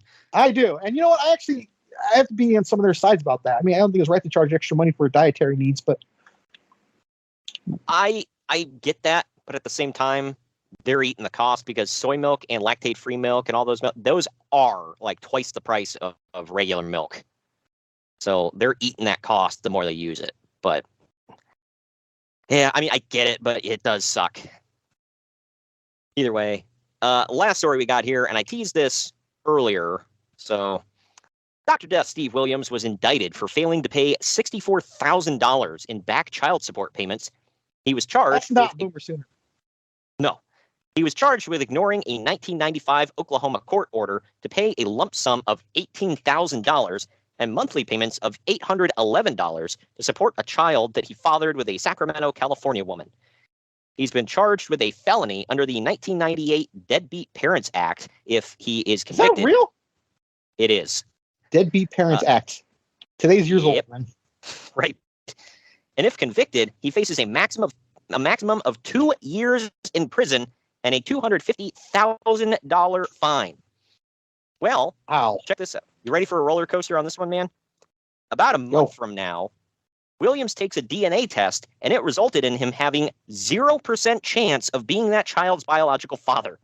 He was exonerated of all charges against him. Good Lord. Woo! That's like a huge mess.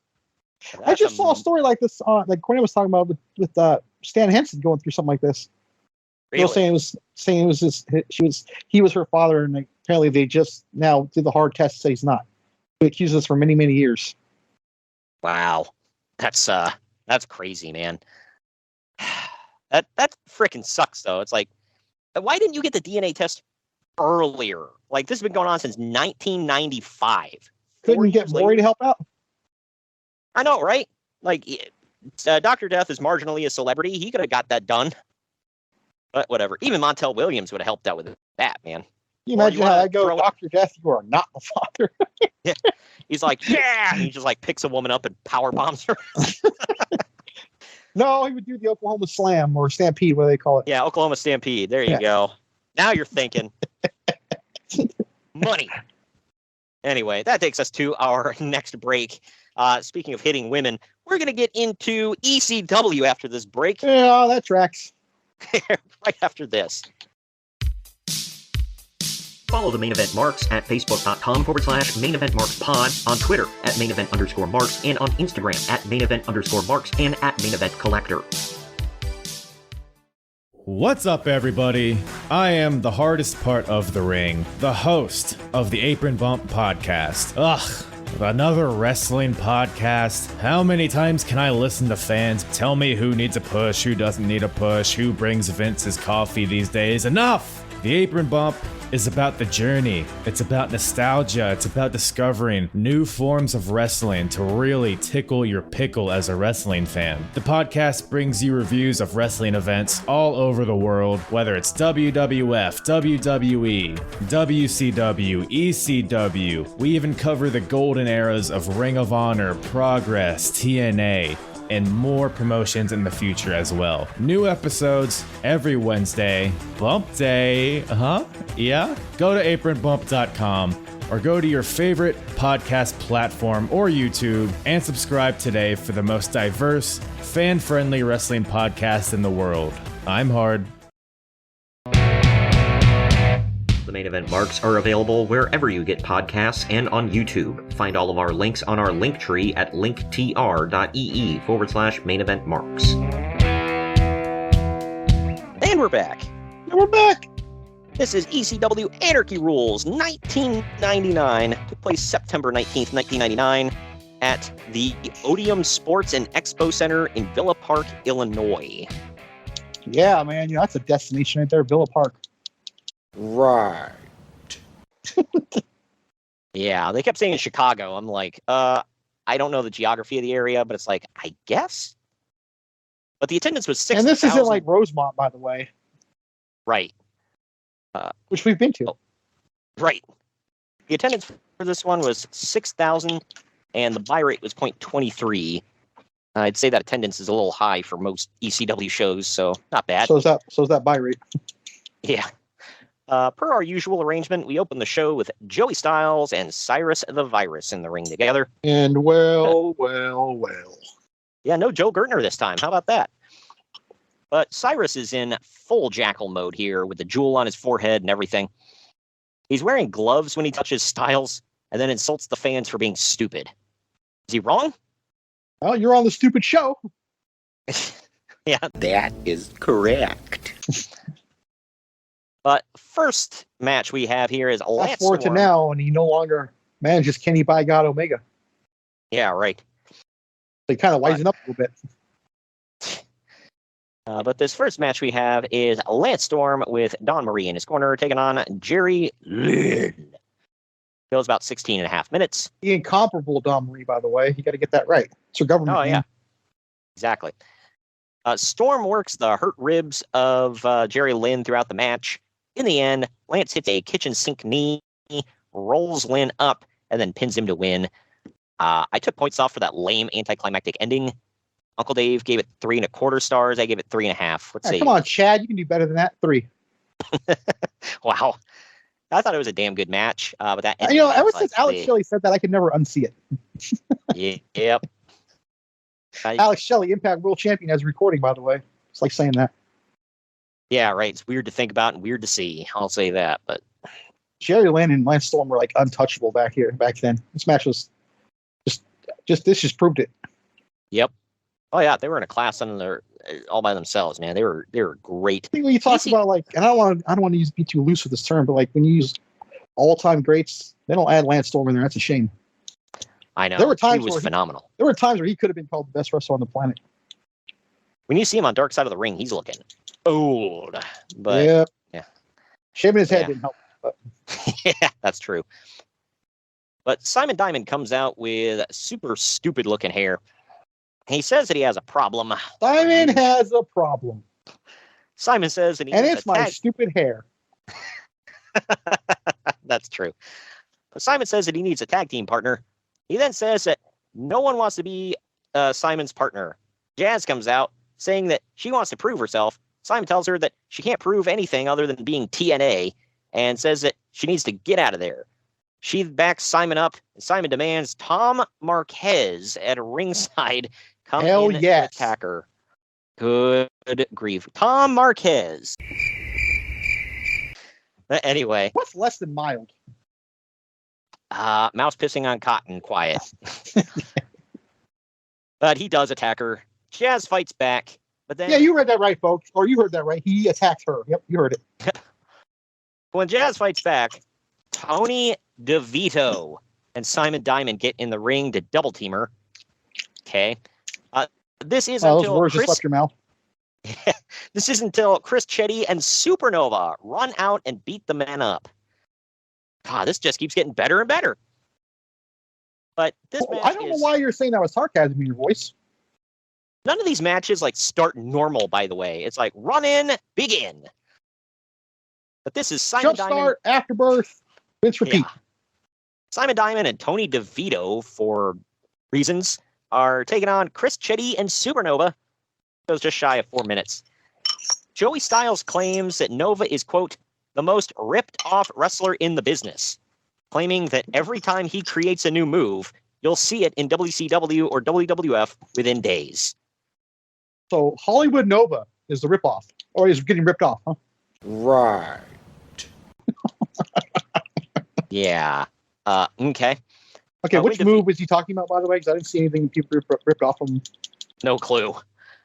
But when DeVito gets the upper hand, Danny Doring and Roadkill run out and attack the heels. Dastardly Danny Doring. Oh, excuse me. And the angry Amish chicken plucker. Chicken. And they just throw the match out. My God. Uncle Dave gave this negative star. I gave it A star. What say you? You really got to ask? Or I guess it's just going through the motions. Yeah, 1 star. Yeah, sucks. Like, what is all this crap? And it's not done, people. Because for some reason that eludes not only me, but also the commentary team. And me, because I know where you're going. And me. Doring and Roadkill lay out Jazz with a heart attack.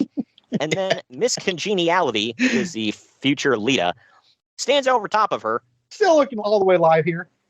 You ain't kidding. But now, C.W. Anderson, Angel, so the other Baldy is there. Double. And PA, dude. Oh, yeah, of course. And a couple of other guys run in, and it's a big brawl. Of course, that means Natural Born Killers has to hit, and New Jack drags a trash can full of crap out to beat everyone up. And yes, folks, it's only going to get better from here. New Jack beats everyone up, staple guns, and then El Kabong's Rob Price in the middle of the ring before leaving. And again, look, this is going to sound bad, but I feel like this is the best use of New Jack.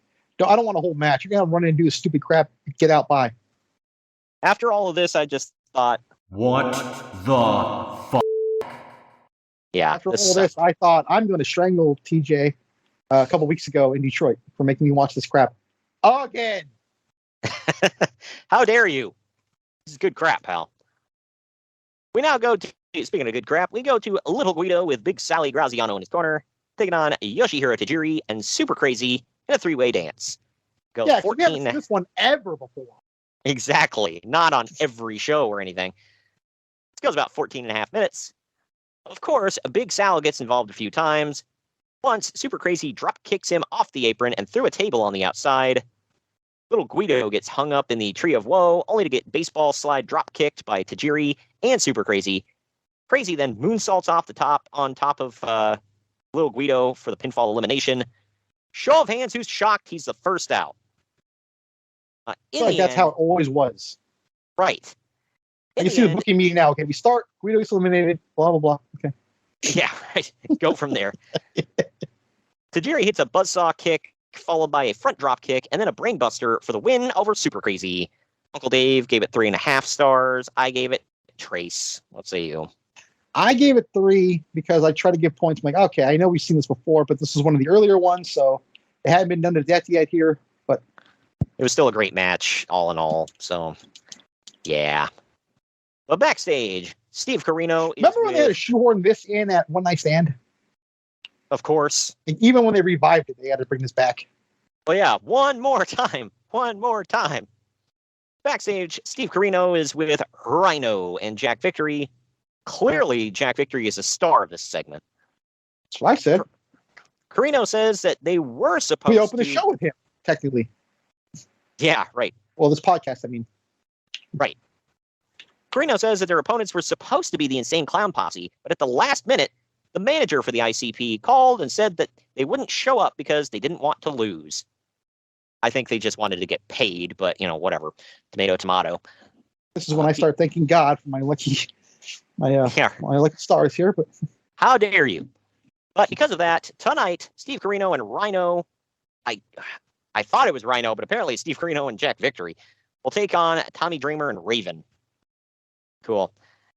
Anyway, We get a quick shot of Billy Corgan of the Smashing Pumpkins in the crowd. Obviously, this would be the last time he would ever be associated with pro wrestling. Back in the ring are Justin Credible and Jason. Oh, no. I'm Jason getting Knight, hives. he gives me hives. I don't get that. Where do they come from? I don't know. It's just something Joe Styles yelled out. I think he's like probably referring to like getting like something transmitted from him, but I don't know. But Justin isn't talking like a 40-year-old smoker for once. He says that Sabu has been reinstated to ECW, but he and Jason have cards up their sleeves. The crowd chants, "You suck, Richard."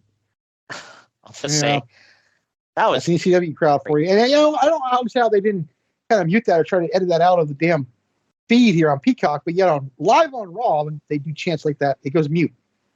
Yeah, right. I just whatever. Hey, you get what you paid for with ECW. Well, okay. Yeah, they clearly advertise on there alcohol use and severe drug language or severe language, and usually they say drug use, but it's not obviously not here. But those would be the three you see on like TV. You know what, man? You watching ECW, man? You saw the ride and you still bought the ticket, so that's on you. Yep. But Justin pulls out a restraining order against Sabu, and the referee says that the restraining order is real. But tonight, and I write down here, I'm like, who the hell is this ref? Is this one of Paul's Jewish brother lawyers? Yeah, right. I like this referee just knows. Yeah, I like how he can just eyeball it. But tonight there is no Law and Order and Anarchy Rulz. Because, Yeah, ECW in a nutshell for you. Yeah. It's like, look, I know this is legally binding, but F that. But the ring announcer won't announce that Credible is the winner via forfeit, so Credible Singapore canes the crap out of him. Finally, the lights go out, and we all know what's coming. They come back on. Sabu is there, beating on Justin Credible and Jason. Who's still giving me hives. That brings us to Justin Credible with Jason taking on Sabu with Bill Alfonso, who made his way to the ring at some point. Yeah, goes 14 minutes, 6 seconds. So I never heard a bell. This just kind of started. They brawl all over. Sabu gets Anarchy Rulz. Yeah, right. Sabu gets laid out on a table on the ramp, and Justin dives onto the table, or dives on top of him, rather, through the table. Justin gets busted open and put through multiple tables during this. The fact that Troy is flustered here, folks, should tell you something. Yeah. When Sabu goes for a tombstone, Jason canes him, allowing Credible to reverse it for a That's Incredible. That was the most ripped off wrestler, though, right? Exactly. I feel like I've seen that tombstone somewhere. I don't know. But That's Incredible only gets a near fall. Bill Alfonso then attacks Jason. Later, they keep reversing tombstones again, and Credible hits That's Incredible on a chair to win. If a similar spot wasn't performed just a moment ago, this would have been a cool finish. But I feel like they cheapened it. I didn't even catch that. You're right. Uncle Dave gave this 3.5 stars. I gave it 2.5. Holy hell! I gave it 2.5. It was an average hardcore brawl. What say you? I gave it 2. It was a little fun to watch. I'll give it that. I didn't hate it. But yeah, I like Justin Credible, by the way. I think he's severely underrated. Right. And it's fun sometimes. His ECW run, I mean. Right. And it's fun sometimes to see Sabu jumping around and putting himself through crap and whatever, but I guess they are funny. Wow. But once Masato Tanaka and Taz are in the ring for the next match and about to ring the bell, there's a commotion in the crowd. Mike Awesome and Judge Jeff Jones trying to get to the ring and are being held back. Paul Heyman comes out to keep them back, and Taz gets a promo on them all, saying to let them go and he'll beat up anyone. Heyman asks Taz if he's sure that he wants to take on 2 men, and Taz says he does. Paul Heyman then agrees and says this is now a 3-way dance for the ECW title, because we didn't see one of these matches earlier in the night or anything. Oh, man. This is your world title match in the middle of the card, by the way, and you're just throwing people in it. That's nothing new nowadays, so every company does that. AEW just had 2 world title matches. One was theirs, one was Japan's. Not to show you when we recorded this, but they just had 2 title matches. One to open the card, one in the middle of the card at pay-per-view, so this is not that weird. But Well, this, by the way, after this match, everything goes downhill. So I'm just saying that now. But Yeah, because we were smooth sailing up to this point. we've had some ups and downs, but now it's just straight downs after this. But up next, I disagree. There's a match coming up that I actually kind of liked. Well, we'll get into it. But it is Taz defending the ECW title against Masato Tanaka and Mike Awesome with Judge Jeff Jones in his corner. It is a three-way dance. This goes just shy of 14 minutes. As soon as Awesome jumps the railing, Tanaka dives on him. Within a minute, Tanaka and Awesome double-team Taz, pin him together, and eliminate him. Yeah. This is what I was talking about in the opening of the show. Taz is eliminated? Taz is out? The way Joey Styles said that just makes me laugh. Taz out? Bury him on the way out, everybody. Like the reaction he had here, it would be like if Roman was in an elimination match and got eliminated first and you were guaranteed a new champion. Yeah, no offense, but Taz was not that big. And not that big of a star either. Well, the locker room all comes out to clap for Taz as he leaves graciously. Congrats, man. You're going to actually get a check that clears. Congrats. We're happy for you. Yep. Tanaka eats an awesome bomb from the ring through a table to the floor. This, plus a frog splash, doesn't do it because more moves must be done. Awesome bends a chair over Tanaka's head, and that doesn't do it, even though that was sick. More moves must be done, Greg. What? In the end, Mike Awesome hits a powerbomb off the top rope through a table for the win. Uncle Dave gives this 3 3/4 stars. I give it 2.5. I thought it was average. What say you? I gave it 2. It was okay.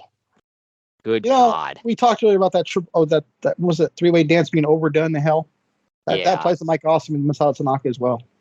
Yep, you ain't kidding. Every ECW, because I used to occasionally rent any. Let's make it clear. We're not saying these matches were bad. It's like, okay, enough. We've seen it. Right. Well, we've talked before about, the thing back in the day is you go to the video store and you rent a VHS tape and whatever. And what? Yeah, Google it. What the hell is that? Everybody Google that thing. But I would usually get WWF or WCW, but there were a couple times I got ECW just to shake it up. And every single one of them, I feel like, had Masato Tanaka versus Mike Awesome on it. Every one. Like, damn, guys. Sami Zayn and Kevin Owens, dude. They only want to wrestle each other. Yep. Well, Taz comes out to the ring now to hand Mike Awesome the ECW World Title, crowning him. As Taz, that's gonna age bad. Yeah, right. As Taz leaves, Paul Heyman and other members of the locker room hug him. This completely overshadows Mike Awesome. Finally, Taz tells the crowd to chant for Mike, which they do, and Awesome poses with the ECW title in the ring. Ironically, Mike Awesome about to give that company a bigger finger than even Taz. Right? At least Taz was nice about it and dropped the belt on pay-per-view for him, like trying to crown their next guy. Good grief. Mike Awesome was just like, F it. We now go to Tommy Dreamer standing in the ring with Joel Gertner and Francine. Well. The quintessential stud muffin himself asks Tommy for a health update and asks if he can defend the ECW tag titles. Dreamer plays to the crowd by saying that he was at Wrigley Field yesterday to see Sammy Sosa hit number 60. That aged poorly, like most things in ECW. Say it ain't Sosa. Better here in a couple of weeks. Yeah. Tommy says that he's tired of listening to doctors. Yeah, that's always a good course of action. So he's here to fight tonight. Steve Corino now comes out with Rhino pushing Jack Victory down the ramp in a wheelchair. Corino 6 Rhino on Dreamer, and we, I guess, get a match started? Yeah, well, did you hear a bell? Yeah, it's just a brawl for a while. But this is supposed to be Tommy Dreamer with Francine and Raven defending the ECW tag titles against Steve Corino and Jack Victory with Rhino. It goes 3 minutes, 24 seconds. Yeah. So Dreamer pushes Jack Victory into Francine, who blasts him with a chair. That was kind of funny. It's like a Three Stooges routine, man. Later, Rhino lays out Francine with a slam. Yet again, Rhino beating on women. Raven now runs out. Hard to see why that city didn't vote him for mayor that one time he ran. Yeah, right. They should have just shown this highlight reel of beating on women in ECW. Raven runs out to DDT Rhino, and then Jack Victory and Steve Corino attack Dreamer and Raven. Both Raven and Dreamer hit DDTs on Carino in victory. Dreamer pins Carino and wins. I am so confused, and I gave it a dud, as did Uncle Dave. What say you? Yeah, I didn't even rate it, dude. So This sucked. Like, what the hell? best part of this match is seeing Raven's DDT because he had like one of the best DDTs ever. Yep. I'd say him, Jake the Snake, and Arn Anderson. Those are my three. Those would be the three. Yep. Honorable mention for The Rock. He had a pretty good one. Yeah, his was pretty theatrical and whatever, but as More like everything a he did. snap suplex style, like DDT. You see Jey Uso's been doing his punch, by the way? Yep. I like that. I was like, oh, man, he's getting it all in there from the family. That's awesome. Axel Rotten now comes to the ring. Yeah, and that's exactly what I feel about this. To claim ECW is the #1 wrestling company in the business. It's not even the #1 wrestling company in that Podunk City they're in right now. Yeah. I want to know what metric he's judging this on. But Well, Rotten, it is one of their most rotten wrestlers ever. well, Rotten it finally tells the truth by saying that he's not the best worker in the business. but he says he's There's a little tough. 7-year-old kid in the crowd is more better than him. Yeah, right. Please, by the way, tell me there's not a 7-year-old in this crowd because that would be bad parenting. Yeah. But he is tough. But he says he is tough, and he wants a shot at the ECW title against Mike Awesome. The Impact players now come out, and Lance Storm says that they're 2 for 2 and about to be 3 for 3 on the night. Storm demands that Axel rescind his challenge to Mike Awesome, and Axel decides to attack Lance Storm, Justin Credible, and Johnny Smith alone because, you know, he's smart. Rumor has it that Lance Storm was just trying to be serious for a moment here. Yeah, but we can neither confirm nor deny.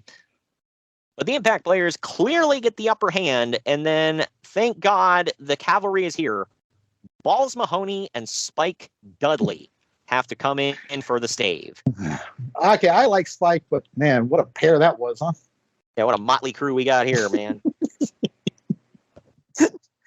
We got Spike, But- Balls, and Rotten. Oh, hell yeah. Excuse me, Spike and Rotten Balls. There's rotten spike balls. But Don This is, Marie, These are real names for wrestlers, by the way, folks. Government names, by the way. exactly. Don Marie tries to stop it, and Spike hits her with the acid drop. Some more woman beating. Balls Yeah, he dropped acid on a woman. Balls takes the others out with a chair. Axel then grabs a mic, completely abandoning his earlier challenge, by the way, and says that they're not going out like this before, on behalf of Balls Mahoney. I was confused through this whole thing. It took me a while to keep up. The segment of the pay-per-view. Yes. Okay, just But clarifying. on behalf of Balls Mahoney, he challenged Rob Van Dam to a TV title match. Yeah.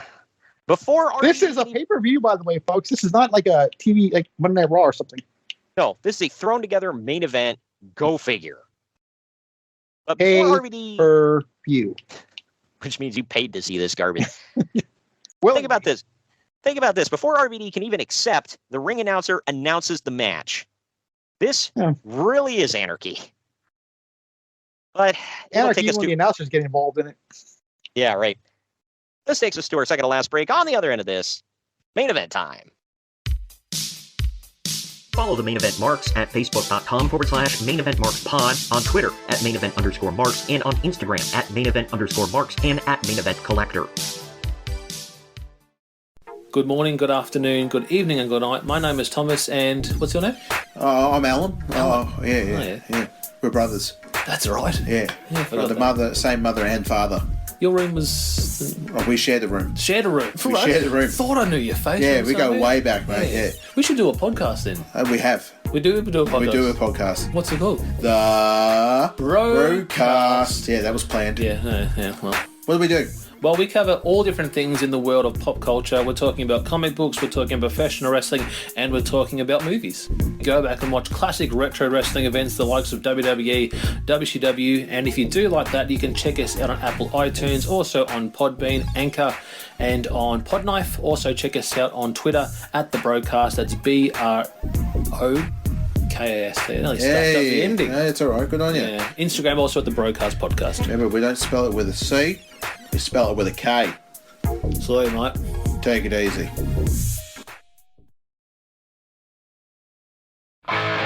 The Main Event Marks are available wherever you get podcasts and on YouTube. Find all of our links on our link tree at linktr.ee/Main Event Marks.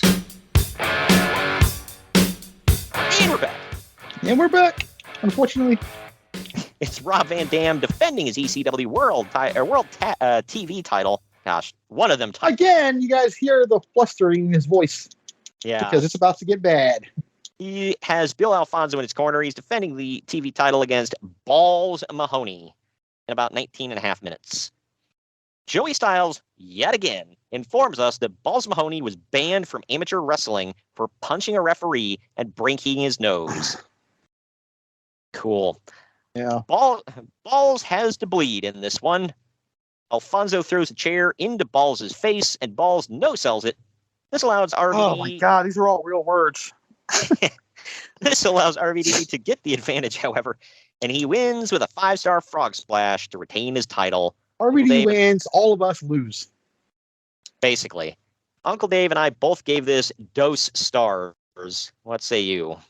I gave it 2. Below average. And I love Rob Van Mahoney. Dam. Yeah. Well, he had one hell of an anchor around his neck, man. Yeah, right. Yikes. Why was the world title not closing the show, by the way? Like, I love RVD, but this was a thrown together match. The whole thing, well, for that part of your question, the whole thing was because RVD was making the TV title mean more than the world title. That was his whole thing, being the champ. So he gets that I remember. So he gets a tacked on after the fact challenger. Got it. Well, he got a tacked on. He got a tacked on match in the very first ever ECW pay-per-view. Don't forget, seems to be a running theme in his career. He was just not valued, man. Sad. He was the greatest thing to ever come out of ECW, in my opinion. But I think you could say that as a fact. But yep. But after the match, Balls Mahoney picks up a chair, and so does Rob Van Dam. Mahoney convinces RVD that they should lay their chairs down, and then brothers got a hug before Balls leaves, allowing RVD to celebrate his win. We now get I'm using this term loosely, highlight package to close the show. Yeah. Highlight, low light, whatever. Yeah, we get clips. How's that? So RVD and Balls are going to be a team. Would they be called High Balls? Good God. The Van Ballsinator. Anyway, we're going to remember that episode when there's a whole episode, I forget what it was. It might have been SmackDown or something. It might have been a pay-per-view, but JBL's on commentary. He goes, can you believe the lineage of wrestling is going to say Funk, Briscoe, Flair, and Balls? Abso-freaking-lutely, man. Got to get Balls in there. I have a Jax figure of him, by the way. Wow, I didn't even know they made one of him. Yep, during his WWE run. Yep, during the quote-unquote rebirth of ECW. So, I got it. Hold on now. You say that with like quotations, or it was a rebirth. It's not a good one. Yeah, we'll say that. I also got a Jax figure of Tommy Dreamer from that same time period. So, I don't think he ever got a Mattel. I don't think he was there, or no, he left before that. But anyway, that takes us to our final break of the podcast. On the other end of this, final ratings time. We're telling you what's coming up next week on the podcast. It's a lot better, I promise. Follow the Main Event Marks at facebook.com/Main Event Marks Pod, on Twitter at Main Event _Marks, and on Instagram at Main Event _Marks and at Main Event Collector. Hey gang, it's Commissioner Cooper of TSS Fantasy. We are the fantasy show of the people. Expert fantasy advice, free contests, leading expert medical and legal analysis, and most importantly, you. Interact with us on all social media platforms or check us out at tssfantasy.com. You can hear us on Spotify, Apple and Google Podcasts, iHeartRadio, and many more. Check out the fun today and be a part of the most interactive fantasy show around. TSS Fantasy, the fantasy show of the people. Hello everyone, my name is Ryan McCarthy and I'm the host of the No Credentials Required podcast. Start your work week with the Monday Drop-In, where I talk about the sports beat in the Capital District, also known as the Mighty 518, as well as Metro New York sports from an upstate point of view. I also give a life lesson from a weekly sports story, so you might learn something from that. I also have a midweek podcast where I interview different sports personalities and talk about a wide array of topics. Take a listen and subscribe on your preferred podcast app, including Apple Podcasts, Spotify, Spreaker, Google Podcasts, Amazon Music, and iHeartRadio. Also check out our social media channels on Twitter and Instagram, BellyUpNCR, and Facebook.com/BellyUpSportsNCR. We're a part of the Belly Up Sports Podcast Network in association with Godzilla Media. No credentials required, where you don't need a press pass to talk sports. The main event marks are available wherever you get podcasts and on YouTube. Find all of our links on our link tree at linktr.ee/main event marks. And we're back. And we're back. Final ratings, y'all. Internet Movie Database gives this 7.5 out of 10. CageMatch.net CageMatch.net gave it 7.18 out of 10. Oh my God. I gave it a 6.5 out of 10 for D+, C-, somewhere in there. Probably more like D+. What say you? Solid F+. I didn't think it was quite that bad. It had some redeeming matches and when some the main event stuff of a pay-per-view is thrown on mid-show or late in the show, and the guy who wins the world title is tacked on after the fact. And I don't want to hear this, well, what about the Money in the Bank? I was like, yeah, but that one we kind of know it's coming. Like, yeah, it's not advertised that he's cashing in. Nobody was injured, so they had to do a quick audible or something. Nope. Well, do you remember we did that? Was it Heatwave 2000? No. I can't remember what ECW show it was. No, it couldn't have been 2000. Where the main event was supposed to be Taz versus Steve Corino for the ECW title, and they decided to do it first match out the gate, and he buries Candido because he's on his way out. So we get Bubba Ray versus Taz in the main event. But, I want to say that was Living Dangerously or something, maybe. I forget off the top of my head. We've done no, I think it was let's see, Hardcore Heaven 99. Want to say. So kind of ironic how they use the word heaven and something that can be nothing more than hell, nothing less than hell in this company. But yeah. Yeah, right. But their excuse was, well, Candido's on his way out. So what? You bury him in the opening match when you've been advertising this world title match? Come on, dude. Just do the match. He's on his way to be buried even more than he was with Skip. Yeah, right. But anyway, that does it for this. We're not doing an ECW show for a little while here. Actually, I'm looking at the schedule coming up. We have looks like one more ECW show before the end of the year, and it's not until November. So you know which one that would be, Gray. Well, it's got to be November, remember, obviously, but I don't know what year it is because you have not given me the October or November schedule yet. But because I haven't asked for it, to be fair, so I'm not saying I didn't do it. Right. I tried to take it easy on us. It's November to Remember 2000, so I'm assuming that one's the best of all the bad ones. I watched that one live. I didn't hate it. I remember that. All right. Well, that's a ringing endorsement from Greg, everybody. I didn't hate it. But anyway, next week we're diving into old school WCW. The card did not look great, I'll say, but you said it's better than this. The event was better than this, but it still sucked. Okay. Well, there's another ringing endorsement. It's WCW Fall Brawl 1993. That's coming up on September 13th. Main event is a War Games match. And it wait till you hear this lineup. I forget, because I don't have the card right in front of me. I know it's Shockmaster, Sting, Bulldog, and Dustin Rose. Was it Dustin? Yeah, Dustin. Yeah. Yeah. Well, good. That sounds like a banger. Hey, a couple of those guys are great. They are. And then there's Sting and Dustin. Oh yeah, yeah. They're just holding it back, man. Good grief. Well, anyway, that's coming up next week. I guess. Sorry to do this to everybody today. Thank you for joining me today, Greg. Yeah, you asshole. We will see you all next week when we bring you. Hopefully, if you come back.